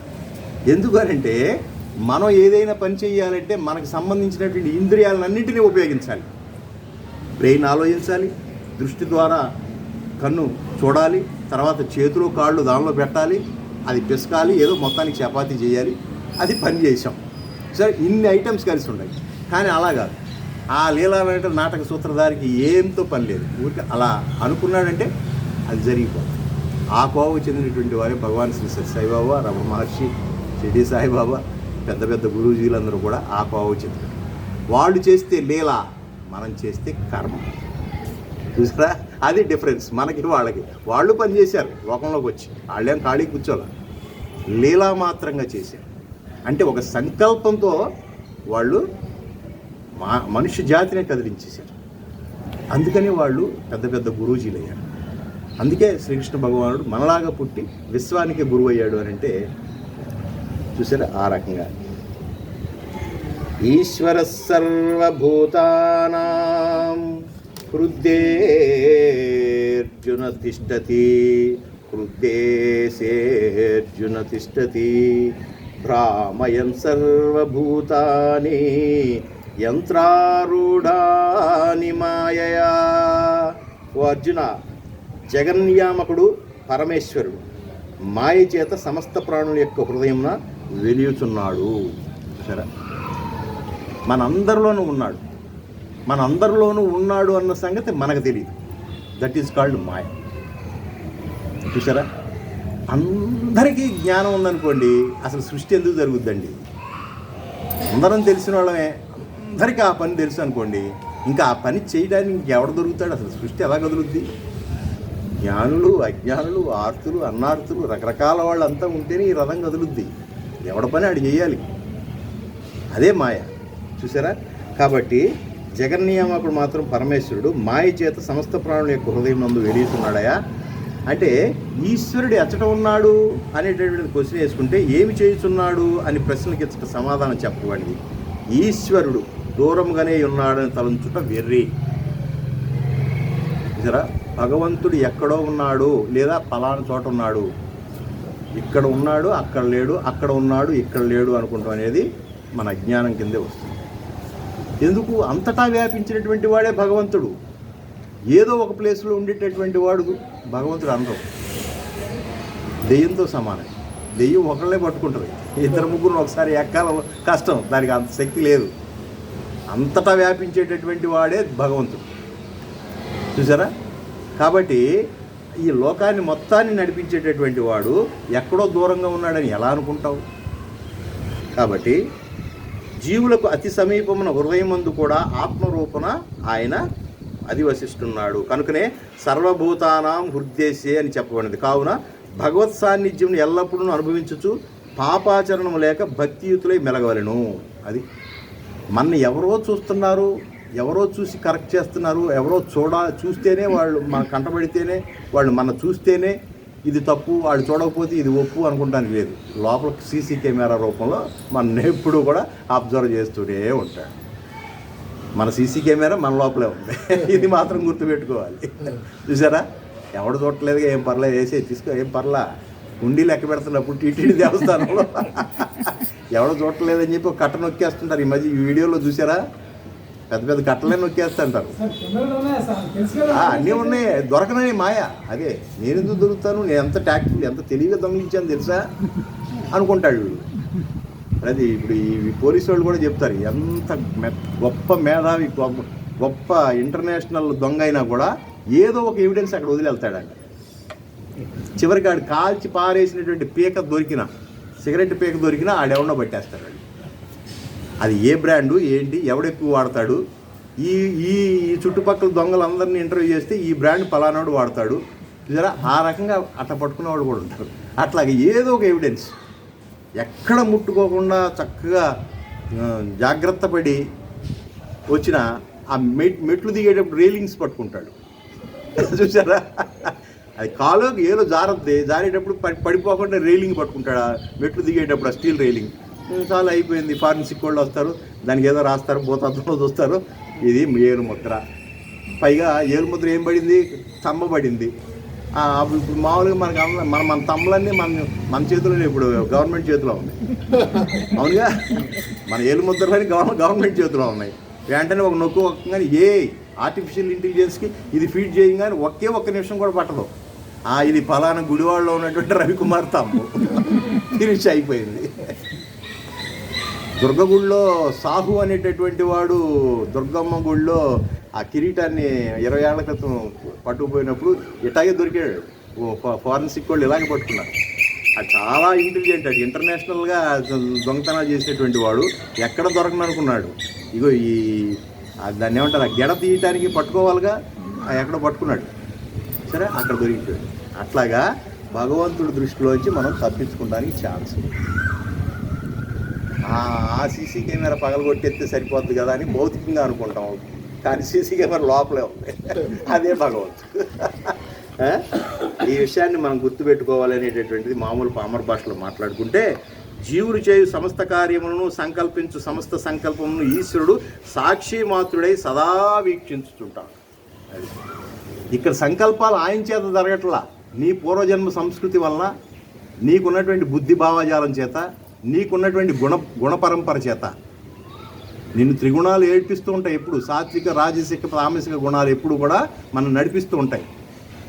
దీనికి డ్రైవింగ్ ఫోర్స్గా పూర్వజన్మ సంస్కృతి లోపల ఉంటుంది. అంతే కదా సార్, ఏది తింటే అదే కదండి ఆ తేపేకి వచ్చేది. భగవాన్ సత్యసాయిబాబు చెప్పినాడు, మామిడికాయ తిన్నవాడికి వేపకాయ తేపే ఎందుకు వస్తుంది, మామిడికాయ తేపే వస్తుంది. అట్లాగే పూర్వజన్మలో ఏ సంస్కృతి ఏదైతే ఉందో, ఏ పాపకర్మ ఫలితంగానో ఏ పుణ్య ఫలితంగా ఉన్నావో అటువంటి లక్షణాలు నీకులోకి వస్తాయి. చూసారా? కాబట్టి ఆ విధంగా సమస్త సంకల్పాలు సమస్తమైనటువంటి పనులు కూడా నువ్వు చేస్తుండగా చూస్తూ ఉండేది నేను అంటున్నాడు. అన్నీ ఆయన చూసుకుంటాడండి, నాదేమీ లేదండి అని అంటారు. ఇది శుద్ధి ట్రాష్. ఆ మాట వదిలేయండి. వాటి నుంచి అన్నీ మనమే చేస్తున్నాం. ఎందుకంటే మనంగా తయారు చేసుకోకపోతే మనం ఎప్పుడు డిపెండెంట్గానే ఉంటాం. అన్నీ ఆయనే చేస్తాడండి. ఒక మొక్కేసి పొద్దున్న వెళ్ళిపోయి శనివారం 2-3 కొబ్బరికాయలు కొట్టేసేసి అన్నీ ఆయనే చేస్తాడని అంటే ఏమీ కలవు. ఎవరి పని వాళ్ళు చేయాల్సి. ఆయన ఒక ఊతకర్రగా తీసుకుంటాడు, జారి పడిపోకుండా మెట్లు ఎక్కడానికి ఆసరాగా, ఒక ఊతకర్రగా, ఒక విశ్వాసంతో, ఒక కాన్ఫిడెన్స్ కోసం ఆయన సహాయాన్ని అర్థిస్తూ పనులు చేయాల్సిందిగా చేయవలసిన వాడు నువ్వే. ఎందుకు చేయటానికి ప్రేరణ అంతా కూడా నీకు పూర్వజన్మ కర్మ ఫలితంగా ఉంటుంది. చూసారా? నిన్ను ఆ రకమైనటువంటి ప్రేరణలకు అది నడిపిస్తుంది. అది మంచి చెడు అనే విచక్షణ బుద్ధి చేత ఆలోచించి ఒకవేళ చెడు పాప కార్యక్రమాలు అయితే మార్చుకునే శక్తి, దాన్ని ఆల్టర్ చేసుకునే అవకాశం ఈ మనిషి జన్మలో ఈ బుద్ధికే ఇచ్చాడు. 84 లక్షల జీవరాశులు ఏ బుద్ధికి ఇవ్వాల. అటువంటి బుద్ధి అంత మెకానిజం నీకు ఇచ్చి అన్నీ ఆయన కూర్చొని చేస్తాడనుకుంటున్నారా? ఆయన మనకి ఏమీ చేయడు. ఇవాళ నుంచి గుర్తుపెట్టుకోండి, ఏమీ చేయడు, చూస్తూ ఉంటాడు. మరి అలాంటప్పుడు ఆయన్ని పూజించడం ఏంటి? ఏది చెయ్యాలో నీకు ఆ ప్రేరణ మాత్రమే ఇస్తాడు. అది కూడా నీ పూర్వజన్మ సుకృతం, నువ్వు చేసుకునేటువంటి సాధన. చూసారా? నీకు కలిగేటటువంటి ఆ విచక్షణ జ్ఞానం వల్ల ఇది మంచి, ఇది చెడు అని చెప్తాడండి. నేను ఎలాంటి వాడిని అని అంటే, గురువు గారి భగవంతుడు కానీ జస్ట్ లైక్ ఒక సైన్ బోర్డ్, ఒక ఈ ఊరికి వెళ్ళే దారి బాణం గుర్తేసి ఈ ఊరికి వెళ్ళేటటువంటి బోర్డు పెడతారు చూడండి, అటువంటి డైరెక్షన్ ఇచ్చేటటువంటి వాడు. చూసారా? ఇక్కడి నుంచి విజయవాడ వెళ్ళాలి అనుకున్న వాడికి విజయవాడ ఇటు బాణం గుర్తు కనపడితే అటు వెళ్ళిపోతే విజయవాడ తగులుద్ది. ఇటు బాణం గుర్తుండగా ఇటు వెళ్ళామనుకోండి విజయవాడ తగలదు, భీమవరం తగులుద్ది. చూసారా? ఈ బాణం గుర్తు లాంటి వాడు, నువ్వు ఎటు నడవాలో చెప్పేటటువంటి వాడే. అంతేగాని నడవలసింది నువ్వే. ఆయనే దగ్గరుండి నడిపించండి, నిన్ను నడిచే దారి చూపెడతాడు. అంతే. అది మనం తెలియాలి, అది మనం క్యాచ్ చేయాలి. అంతేగాని అన్నీ ఆయనే చేస్తాడండి, నాకు అన్నీ. చూసారా? కాబట్టి భగవంతుడిని ఎంతవరకు తీసుకోవాలో, తర్వాతదంతా మన ప్రయత్నం ఎంత ఉంటుందో 3 వంతుల ప్రయత్నం మనదే ఉంటుంది. భగవంతుడు ప్రేరణ మాత్రమే ఇస్తాడు. మనం ప్రార్థన చేసేటప్పుడు కూడా నాకు సత్సంకల్పాలు కలిగి మంచి భావాలతో మంచి పనులు చేసే విధంగా, అది నువ్వు మెచ్చే విధంగా నన్ను నడిపించు అని దండం పెట్టుకోవాలి. కానీ నా ఇచ్చ ప్రకారం ఇదే చెయ్యి అని చెప్పి నిబంధన ఏ దేవుడికి నువ్వు పెట్టకూడదు అసలు. ఎందుకంటే unconditional love is God, conditional love God కాదు. మనం భగవంతుడికి కండిషన్స్ పెట్టాము అని అంటే బేరం ఆడుతున్నట్టే. మనం అనుకున్నాగా నువ్వు అది చేసి పెట్టు, నేను 108 వాడతా, నువ్వు ఇది చేసి పెట్టు, నీకు కిరీటం తయారు చేస్తా. అదేంటప్పుడు కండిషన్ బేరం అయిపోయింది. అందుకని భగవంతుడితో ఎప్పుడు గేమ్స్ ఆడవద్దు, కండిషన్స్ పెట్టవద్దు. నీ బాధ ఏదైనా ఉంటే చెప్పు అంతే. సుబ్రహ్మణ్యం గారు డాక్టర్ గారి దగ్గరికి వెళ్ళినప్పుడు బాధ చెప్పటమే, అంతేగాని దానికి వేరు వేరు పేర్లు పెట్టావు. లేకపోతే నాకు గ్యాస్ ట్యాబ్లెట్ ఎవరు, నాకు గ్యాస్ అని ఎవడు చెప్పాడు నీకు? గ్యాస్ ట్యాబ్లెట్ నేను ఇవ్వాలా? గెట్ అవుట్ అంటాడు. నీ సమస్య ఏంటో చెప్పటమే. దానికి పరిష్కారం ఇట్లా చెయ్యి, ఈ ప్యాంటాప్ రోజుల్లో ఈ ట్యాబ్లెట్ ఈ రాయండి అని అన్నావా, ఆయన గెట్ అవుట్ అంటాడు. సేమ్ అంతే భగవంతుడు కూడా. భగవంతుడి దగ్గర అడిగేటప్పుడు చాలా జాగ్రత్త. అయ్యా నా సమస్య, అది కూడా నా ఆగక మనసు ఆగక నీతో చెప్తున్నాను, కానీ నా బాధ నీకు తెలియదా? నీకు తెలియదా? ఆ రామదాస్ అన్నాడు అన్నాడు, నీకు తెలియదా? చింతాకు పథకం చేయించాను కదా, అది నీకు తెలియదా? నేను వేరే నా కోసం చేయించుకున్నానా? నీకు తెలియదా? నేను వేరే ప్రత్యేకంగా చెప్పాలా? నన్ను తీసుకెళ్ళి బందీగా చేసావు, ఎందుకు చేసావో ఏమిటో సరే, అన్నీ నీకు తెలుసు కదా. తెలిసినటువంటి వాడివి నాకేంటి పరిష్కారం అనేటటువంటి నువ్వే చూపించారు కదా. అంతేగాని ఈ పరిష్కారం ఇట్లాగే చెయ్యి, ఈ సంబంధమే కుదుర్చు, ఈ అపార్ట్మెంటే కుదుర్చు, ఈ స్థలమే కుదుర్చు, ఈ స్థలమే కుదుర్చు, లేకపోతే ఈ కాడిగట్టు ఉన్న పొలమే కుదుర్చు అని అంటే ఏమైంది? ఆ కాడిగట్టు పొలం కాస్త అప్పుడు మనం అనుకున్న ఉదాహరణలో ఆ పొలం మైనర్ ఆస్తి. ఆ మైనర్ దగ్గర నుంచి కొన్నాడు ఈయన. నాకు అది కావాలని పోరాడు కొన్నాడు, తీర్పుపోయాడు. చూసారా? ఏది ఎప్పటికి లభించాలో అది నీకే తెలుసు. ఆ పద్ధతిలో ప్రార్థన ఉండాలి. చూసారా? అంతేగాని కండిషన్స్ పెట్టకూడదు అనేటటువంటి విషయాన్ని మనం అర్థం చేసుకోవాలనేటువంటి చెప్తూ, భగవంతుడు ఏ ప్రదేశాన్ని ఉంటాడంటే వైకుంఠం అందున ఉంటాడా, కైలాసం అందు ఉంటాడా, పాతాళం అందు ఉంటాడా, ఇతర లోకాలు ఉంటాడా, లేకపోతే వారు అన్ని చోట్ల నివసిస్తూ ఉంటారా, అతి సమీపం గల హృదయ ప్రదేశం నుండి ఉంటాడా అని అంటే నీ హృదయంలోనే ఉన్నాడు, ఎక్కడో ఉన్నాడని నువ్వు అనుకున్నావు. ఇవన్నీ కూడా మనం తెలుసుకోవాలి. కావున అట్టి పరమాత్మ సదా భక్తితో కొలుచుకోవాలి. సర్వభూతానాం అని చెప్పుట వలన ఒకానొక ప్రాణి యందు కాదనియు సమస్త జీవకోట్ల యందును భగవానుడు వెలియుచున్నాడని అర్థం చేసుకోవాలి. కుక్క, నల్లి, పిల్లి మలంలో ఉన్నటువంటి అతి సూక్ష్మమైనటువంటి సూక్ష్మక్రిమి దగ్గర మొదలు ఏనుగు పర్యంతం వరకు కూడా చూసారా, అన్ని జీవరాశుల్లోనూ ఆయన చైతన్య రూపుడై విలసిస్తూ ఉన్నాడు. అందుకని ఆయన ఏమన్నారు? విశ్వ విరాట్ స్వరూపుడు అన్నారు. ఈ విశ్వమంతా ఆవరించి ఉన్నటువంటి విరాట్ స్వరూపుడు సరే. అందుకనే నీ అసలైన అవతారం చూపించమని అన్నప్పుడు ఆయన చూపించింది ప్రత్యేకమైన అవతారం చూపెట్లా. అన్ని జీవరాశులు పుట్టడం, గెట్టడం, ఆకలి, రోదన అన్నీ చూపించాడు. అన్ని జీవరాశుల్ని, చెట్లని, పుట్టలు, అంటే ఇదంతా నేనే అని. కాబట్టి భగవంతుడు అంటే వేరుగా ఎక్కడో ఉన్నాడు, పాటి మీద ఉన్నటువంటి జగన్నాథ ఆలయంలో నుండి ఇక్కడ ఉన్నాడు, అక్కడ ఉన్నాడు, ఇక్కడ ఉన్నాడు. అసలు అందరూ ఎందుకు? నీలోనే ఉన్నాడు. నువ్వే దేవుడు. ఇంకో మాట మాట్లాడితే అసలు నువ్వే దేవుడు. ఆ మాట అంటానికి మనకు సాహసం రావట్లేదు కాబట్టి, అంటే నవ్వుతారేమో నువ్వేం దేవుడు అని అంటారేంటి అని చెప్పేసి మనం అంటలేదు. కానీ అసలు నువ్వే దేవుడు. అది తెలిసినటువంటి వాళ్ళు ఆ స్థితికి వెళ్ళిపోవటానికి ప్రయత్నం చేస్తారు. కాబట్టి ఇక్కడ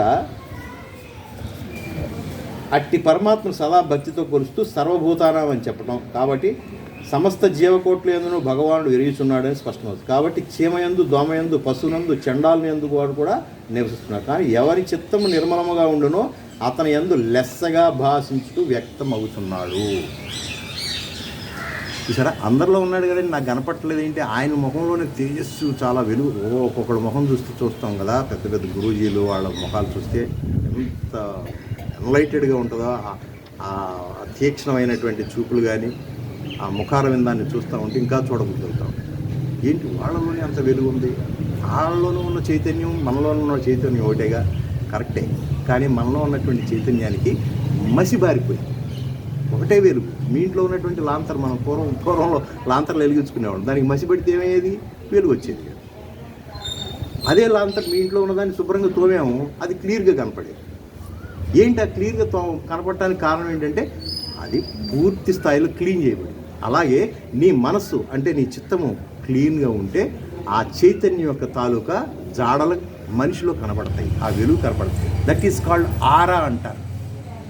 మనం చిత్రాల్లో చూస్తాం కదా, క్యాలెండర్ లాట్లో దేవుడి వెనకాల ఒక తెల్లటి వెలుగులాగా ఆరాలాగా వేస్తారు. ప్రతి మనిషి కొంత ఆరా ఉంటుంది.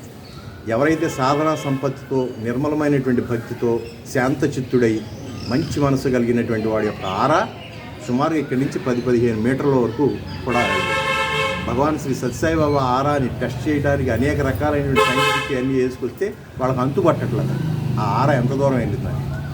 అంటే ఒక్కొక్క పరమ పురుషుడు యొక్క ఆరా అంత గొప్పగా ఉంటుంది. అది సాధన తీవ్రతను బట్టి ఉంటుంది. వీటన్నిటికీ కారణం మనసేమండి. మనసుతో చేసేటటువంటి ప్రక్రియ. మనసు అంత నిర్మలంగా చిత్తంగా ఉంటే వాడు అంత క్లీన్గా ఉండగలుగుతాడు. చూసారా అనేటటువంటి విషయాలు చెప్తూ ఇక్కడ యంత్రారూఢాని ఈశ్వరుడు మాయ ద్వారా సమస్త జీవులను సంసార రూపయంత్రమును త్రిప్పుచున్నాడు. చూసారా, నేను మనిషిని, నేను కుక్కని, నేను ఆ జంతువుని, నేను చెట్టుని, నేను పుట్టని అనేటటువంటి మాయ గనక ఈ భేదం లేకపోతే సృష్టి నడవదు. భేదం ఉంటేనే సృష్టి నడుస్తుంది. చూసారా, అన్ని ట్రైన్సే, కానీ దానిలో క్లాసిఫికేషన్ ఇది భారత్ ట్రైను, ఇదేమో వందే మాత్రం ట్రైను, ఇదేమో ఫస్ట్ క్లాస్ ట్రైను, ఇదేమో నార్మల్ ప్యాసింజర్ ట్రైన్. ఎట్లా క్లాసిఫికేషన్ ఉంటుందో ఈ సృష్టి అంతా ఇట్లా వర్గీకరించబడి ఉంటుంది. లేకపోతే ఆ వ్యత్యాసం తెలియదు. వ్యత్యాసం తెలవకపోతే అసలు నాటకం ఏది?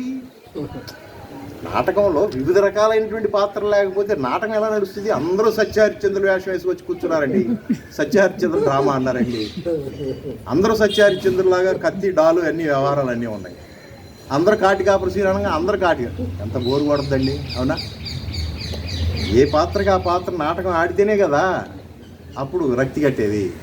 బై అన్నట్టుగా జూన్లో మనకి ఎస్పీఎస్ స్కూల్లో ఈ నాటకాలు 3 రోజులు పోటీలు ఉన్నాయి. అది నేను సాయిబోధన మొత్తం గ్రూప్లో పెడతాను. మన కృష్ణ ఆర్ట్స్ కల్చర్స్ అని మాస్టర్ ఒక ఆయన ఉన్నాడు కదా, సత్యనారాయణ గారు, పెద్దపల్లి సత్యనారాయణ గారు వాళ్ళ ఆధ్వర్యంలో నడుస్తుంది. మంచి నాటకాలు, మంచి సాంఘిక నాటకాలు చూడాలి. సాంఘిక నాటకాల్లో చాలా మనకి కొన్ని పాయింట్లు మనసుకు హత్తుకుంటాయి అన్నమాట. అందరూ ఇప్పుడు మోడర్న్గా మిక్స్ చేసి వాళ్ళు బాగా ప్రాక్టీస్ చేసి చేస్తున్నారు. సరే, ద్వారబంధాల ఏమన్నాడు అది స్వామినాయుడు ఏదో దానికి వాళ్ళకి అవార్డులు కూడా వచ్చింది, నంది అవార్డులు వచ్చింది. మన గుడి వాళ్ళు 2-3 నంది అవార్డులు వచ్చినాయి, మనకు తెలియదు. సేరం శ్రీనివాసరావు అని చెప్పేసి నాగర్పాడులో ఉంటాడు, అతను నా క్లాస్మేటే. అట్లాగే సత్యనారాయణ గారికి కూడా వచ్చింది.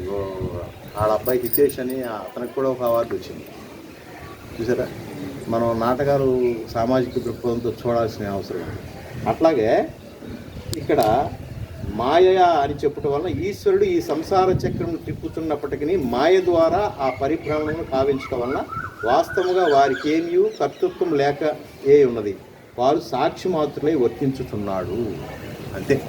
ఉమ్మరివాడు ఆ సారిని తిప్పుతున్నప్పుడు ఏ రకంగా, సారీ అంటే తెలుసుగా మీకు, ఆ చక్రం దానిపైన దాన్ని ఇలా తిప్పుతూ ఉంటారు. ఆ తిప్పినప్పుడు అనేక రకాలైనటువంటి కుండలు తయారవుతాయి. దాని నుంచి ఒకటి పూజ తయారవుతుంది, అందులో నుంచి గ్లాస్ తయారవుతుంది, దానిలో నుంచి మూకిడి తయారవుతుంది. అన్నిటికీ తిప్పేది ఆ సారే. అట్లాగా భగవంతుడు ఈ సృష్టిలో అందరినీ ఆ రకంగా నడిపిస్తున్నాడు, అనేక రకాలుగా. కుక్క జన్మిస్తున్నాడు, నల్లి జన్మిస్తున్నాడు, పిల్లి జన్మిస్తున్నాడు.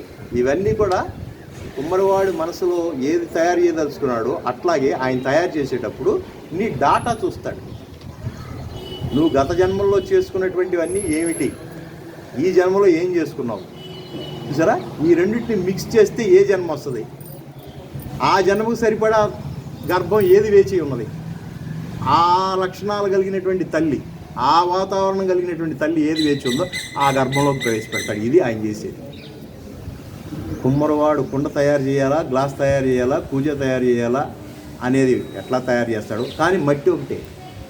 చూసారా, అనేక డిఫరెంట్ షేప్లో తయారు చేస్తాడు. అట్లాగే ఈ సృష్టి అంతా ఆయన ఆ రకంగా తయారు చేస్తాడు. తయారు చేసేటప్పుడు విజ్ఞతతో, విచక్షణతో తయారు చేస్తాడు. అది కూడా నీకున్నటువంటి బ్యాక్గ్రౌండ్ బట్టి తయారు చేస్తాడు. కుమ్మరివాడు అంటే ఏది శుద్ధ వస్తే ఆ శుద్ధతో ఏది గవ్వ చేస్తాడు. అట్లాగా నిన్ను ఎలా తయారు చేయాలో ఆయన దగ్గర స్టోర్ అయ్యి ఉంది డాటా అంతా. గత జన్మలో నువ్వేంటి, ఇప్పుడు నువ్వేం చేశావు, నిన్ను ఈ రెండింటి ఫలితంగా నిన్ను ఏ రకంగా తయారు చేయాలి, ఇదే ఆయన చేసేది. కాబట్టి నువ్వు అలా తయారవడానికి కారణం నువ్వే.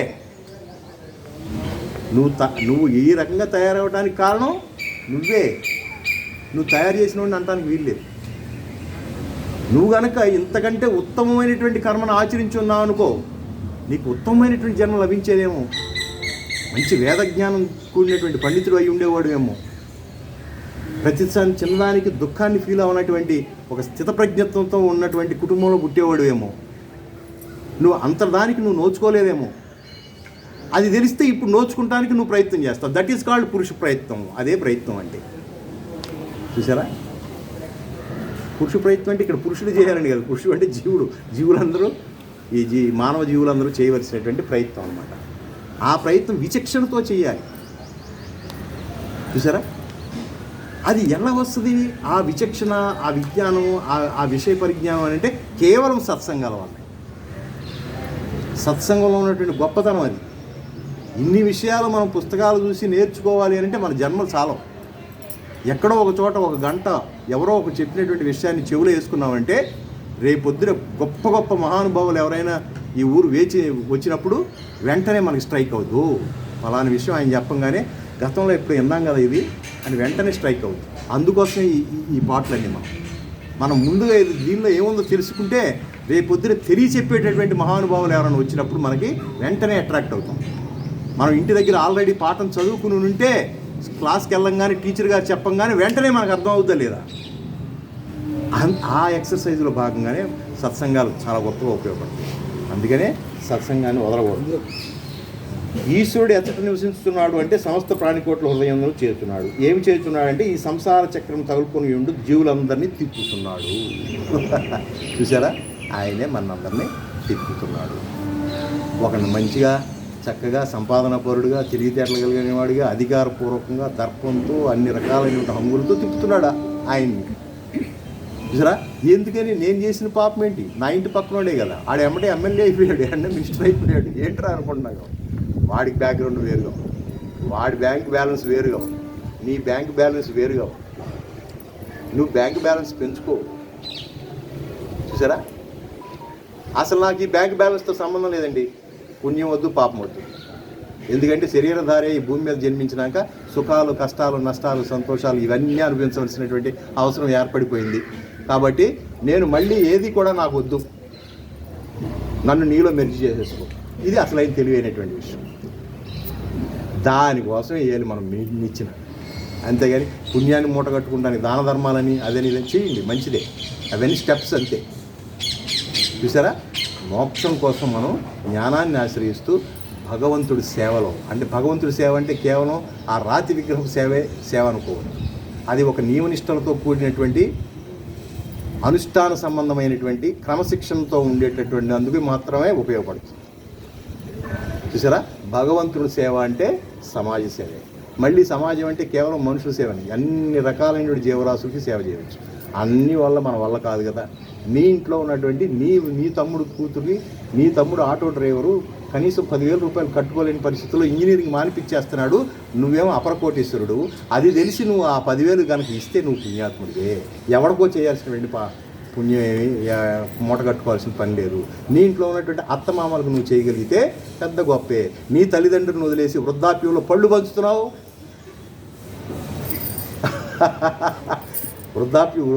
నా పుట్టినరోజు అండి, వృద్ధాప్య సెంటర్కి వెళ్ళానండి, పళ్ళు పంచానండి. నా అమ్మ నాన్న మాత్రం ఓల్డ్ ఏజ్ హోమ్లో పెట్టున్నానండి, లేకపోతే సావిట్లో మంచం వేసి పడుకోబెట్టారండి. ఇదే ఏం చెప్తామండి? పెళ్ళానికి చెప్పలేమనండి. హోమ్ డిపార్ట్మెంట్ వాళ్ళు ఇష్టం కదండి. ఎన్నో కారణాలు చెప్తాడు ఇక రకరకాలు. కానీ పళ్ళు పంచడానికి అక్కడికి వెళ్తాడు, ఫోటోలు తీయించుకుంటాడు. అది చేయడం తప్పని అంటలా. దానికంటే ముఖ్యమైనటువంటి అవసరం నీ తల్లిదండ్రులు ఉన్నారు కదా. అయ్యా నేను అమ్మా నీకు 116 సంవత్సరాలు వచ్చినాయి, నువ్వు ఎంత ఆనందంగా బ్రతుకుతున్నావు, నాకు భలే ఆశ్చర్యంగా ఉందమ్మా అని చెప్పి ఆ చాగంటి కోటేశ్వరరావు గారు వాళ్ళ ఫ్రెండు మదర్ని పలకరించడానికి వెళ్ళి అంటాడు, ఏం లేదురా సీక్రెటు, మీలాగానే తింటా, మీలాగానే పడుకుంటా, మీలాగానే టీవీలు చూస్తా, ఏం లేదురా సీక్రెటు, నా బలం వల్ల నా కొడుకే. ఏంటో తెలుసా, ఉదయం వెళ్ళేటప్పుడు చక్కగా కాళ్ళు నొక్కుతాడు, అమ్మా నేను హాస్పిటల్కి వెళ్ళి వస్తా, నీకు ఏది కావాలంటే తిను, అది పెట్టలేదా అడుగు, నా తోలు తీసేస్తుందని. పాపం ఆవిడ పెడది తింటది ఆయన కానీ మాట అంటాడు. నీకు నేనున్నా షుగర్ గిగర్ గురించి బాధపడ మాకు, నీకు ఏది కావాలంటే అది తిను. మళ్ళీ రాత్రి 11 వస్తాడు రా, చక్కగా కొబ్బరి నూనె అక్కడ పెట్టుంటుంది, ఆ కొబ్బరి నూనె తీసి కాళ్ళకి రాస్తాడు, అమ్మ ట్యాబ్లెట్లు వేసుకున్నామంటాడు. ఇంతే, ఈ రెండే అది చేసేది. నాకు కొన్నంత బలంగా ఉంటుంది. మనం చేయగలుగుతున్నామా? మనం చేయలేనటువంటి దుర్మార్గులు అండి నిజంగా. మనం మన తల్లిదండ్రులకి ఆ మాత్రం పలకరింపు ఇవ్వలేనటువంటి పరిస్థితి దిగజారిపోయాం. చూసారా, కాసేపు కూర్చుని తల్లిదండ్రులతో మాట్లాడలేనటువంటి దారుణమైనటువంటి స్థితికి మనం ఉండి, నువ్వు వృద్ధాశ్రమాలకు వెళ్ళి ఏంటి నువ్వు చేసే సేవ? ఒక పండు ఒక ఫలం ఆ చేతిలో పెట్టంగానే నీకు వచ్చేస్తుంది పుణ్యం. నీ అమ్మ నాన్న కనీసం కడుపారా మాట్లాడలేకపోయావే, నోరారా మాట్లాడలేకపోయావే. ఎక్కడో చెల్లి దగ్గర అక్క దగ్గర ఉండి నా దగ్గరికి ఇవాళ వచ్చిందని చెప్పి కోపంతో ఈయన మాట్లాడట్లేదు. లేదు నీ కొడుకు దగ్గరే ఉంటున్నావు, పద్దాక నా రమ్మంటే రావట్లేదని చెప్పి ఆవిడ మాట్లాడట్లేదు. లేదు ఓ బెత్తుడు భూమి ఆయనకి ఎక్కువ ఇచ్చాడను, ఓ జానడు ఖాళీ స్థలం వీడికి ఎక్కువ ఇచ్చాడు అని చెప్పేసి వాళ్ళని మనం ఎంత హింసలకు గురి చేస్తున్నామో ఈ సమాజంలో మనం తెలుసు. ఇవన్నీ చూస్తూ ఉంటాడు. భగవద్గీత చదివిన తర్వాత అయినా మారాల్సింది. ఒకవేళ తల్లిదండ్రులు పోయి ఉంటే క్షమాపణ కోరుకుని వాళ్ళకి సరైనటువంటి తిథి ప్రకారం వాళ్ళకి ఆ కర్మలు చేసి క్షమించమని కోరుకుని అటువంటి ఏజ్ గ్రూప్ ఉన్న వాళ్ళకి మీరు సేవలు వాళ్ళు తలుచుకుని చేయండి. నీకు నేను చేయి, నేను బ్రతికొండంగా నాకు ఈ జ్ఞానం లేదు, నేను పట్టుదలకు పోయే అహంకారంతో ప్రవర్తించా, నా అహంకారాన్ని అన్నింటిని చంపేసి నా తల్లిదండ్రులుగా భావిస్తూ నేను ఈ వృద్ధాశ్రమంలో నేను పంచుతున్నాను, ఆ భావంతో పంచండి. అంతేగాని పేపర్లో ఎంచుకుంటానికి పంచండి. అది మాత్రమే చూస్తాయి, అలాంటివి మాత్రమే చూస్తాయి. అటువంటి జాలి దయ కరుణ నేర్చుకోకపోతే మనం భగవద్గీత పట్టుకున్నా కూడా ఉపయోగం. ఇదే మార్పుకి తార్కాణం. చూసారా, ఆ విధంగా ఈ సంసార చక్రాన్ని తగులుకొని జీవులందరినీ తిప్పుతూ ఉన్నాడు. దేని ద్వారా అంటే మాయాశక్తి చేత. మాయ ఎవరికి లోబడి ఉన్నది అని అంటే భగవంతుడికి మాత్రమే లోబడి ఉన్నది. ఈ మాయని ప్రసన్నం చేసుకోవాలంటే మాయని పూజించవద్దు, సాతాన్ని పూజించవద్దు, భగవంతుడిని పూజించు, దేవుణ్ణి పూజించు. దేవుణ్ణి పట్టుకుంటే ఆ మాయ అనేటటువంటి దాన్ని స్విచ్ ఆపేస్తాడు. ఓ ఏడుస్తున్నాడులే కానీ ఇక ఆడికి ఎన్లైట్మెంట్ ఏదో కావాలంటున్నాడు, పాపం ఆర్తితో ఏడుస్తున్నాడు, ఇక ఆయన ఏడిపించు మాకు అని చెప్పేది వాడు ఆయన. శని పట్టిందని చెప్పి శివాలయం చుట్టూ తిరిగి కాళ్ళు అరిగిపోయేటట్టుగా తిరుగుతుంది. చివరికి మొత్తానికి ఆ శనికి పూజలు అవన్నీ చేయించుకుని చివరికి శివాలయాన్ని వదిలేసి బ్రహ్మాండం అంటే విష్ణు వైభవంతో ఉన్నటువంటి వెంకటేశ్వర స్వామి దగ్గరికి వచ్చేస్తుంటాం. అక్కడే వదిలించుకుంటానికి, ఇక్కడేమో తగ్గించుకుంటానికి. కాబట్టి తగిలించడం వదిలించుకుంటాం అనేటటువంటి మాయ అంతా కూడా ఆయన చేతిలోనే ఉన్నది. కాబట్టి నువ్వు ఆ రకంగా ప్రవర్తిస్తే దాన్ని బట్టి మాత్రమే చూస్తాడు. కాబట్టి ఈ జీవులు సంసార చక్రం తగులుకొని పరిభ్రమించుతున్నారని చెప్పబడినది కాదా? మరి వారు శాంతిని సుఖంని ఎట్లా పొందుతారు? ఈ సంసారం అనేటటువంటి చక్రంలో తిరుగాడుతూ ఉన్నాడు. సంసారం అంటే ఏంటి? నాట్ ఓన్లీ దిస్ జన్మ బట్ ఆల్సో బోల్డని జన్మలో, గత జన్మలో ఎన్ని జన్మలు ఎత్తాము, వాటి అన్నిటి యొక్క ప్రతిఫలంగా బై ప్రోడక్ట్గా ఇగో ఇట్లా జన్మించాం. చూసారా, ఎన్నో రకాలైనటువంటి ఇంగ్రీడియంట్స్ కలిపితే ఆ పదార్థానికి రుచి వచ్చినట్టుగా ఎన్నో జన్మలు చేసుకున్నటువంటి కర్మల యొక్క ఫలితంగా ఇదిగో ఇట్లా డిజైన్ చేయబడింది. ఇలా డిజైన్ చేయబట్టడానికి కారణం నువ్వే. చూసారా, మరి దీన్ని ఇటువంటి జన్మ ఈ రకమైనటువంటి మిక్స్డ్ ఫీలింగ్స్తోనూ మిక్స్డ్ గుణాలతోనూ ఉన్నటువంటి ఈ జన్మని సార్థకం చేసుకోవాలని అంటే మరి ఎట్లాగా? శాంతిని ఎప్పుడు పొందుతాడు? సుఖాన్ని ఎట్లా పొందగలుగుతాడు? ఆ ఉపాయం ఈ శ్లోకం ద్వారా చెప్తున్నాడు. తమేవ శరణం గచ్చ సర్వభావేన భారత తత్ప్రసాదాత్పరాం శాంతిం స్థానం ప్రాప్యసి శాశ్వతం. ఓ అర్జున, సర్వ విధముల ఆ ఈశ్వరునే శరణ పొందుము. వారి అనుగ్రహం చే సర్వోత్తమకు శాంతిని, శాశ్వతమకు మోక్ష పదవిని నువ్వు పొందగలవు. నీ హృదయంలో ఉన్నటువంటి ఆ ఈశ్వరుణ్ణే నువ్వు ఆశ్రయించు. నువ్వు ఇంకెక్కడికి పోవసరలా. అందుకనే భగవాన్ రమణ మహర్షి వాడు నువ్వెవరో తెలుసుకో అంటే నీలో ఉన్నదేంటో తెలుస్తుంది. అప్పుడు నువ్వెవరో తెలుస్తుంది.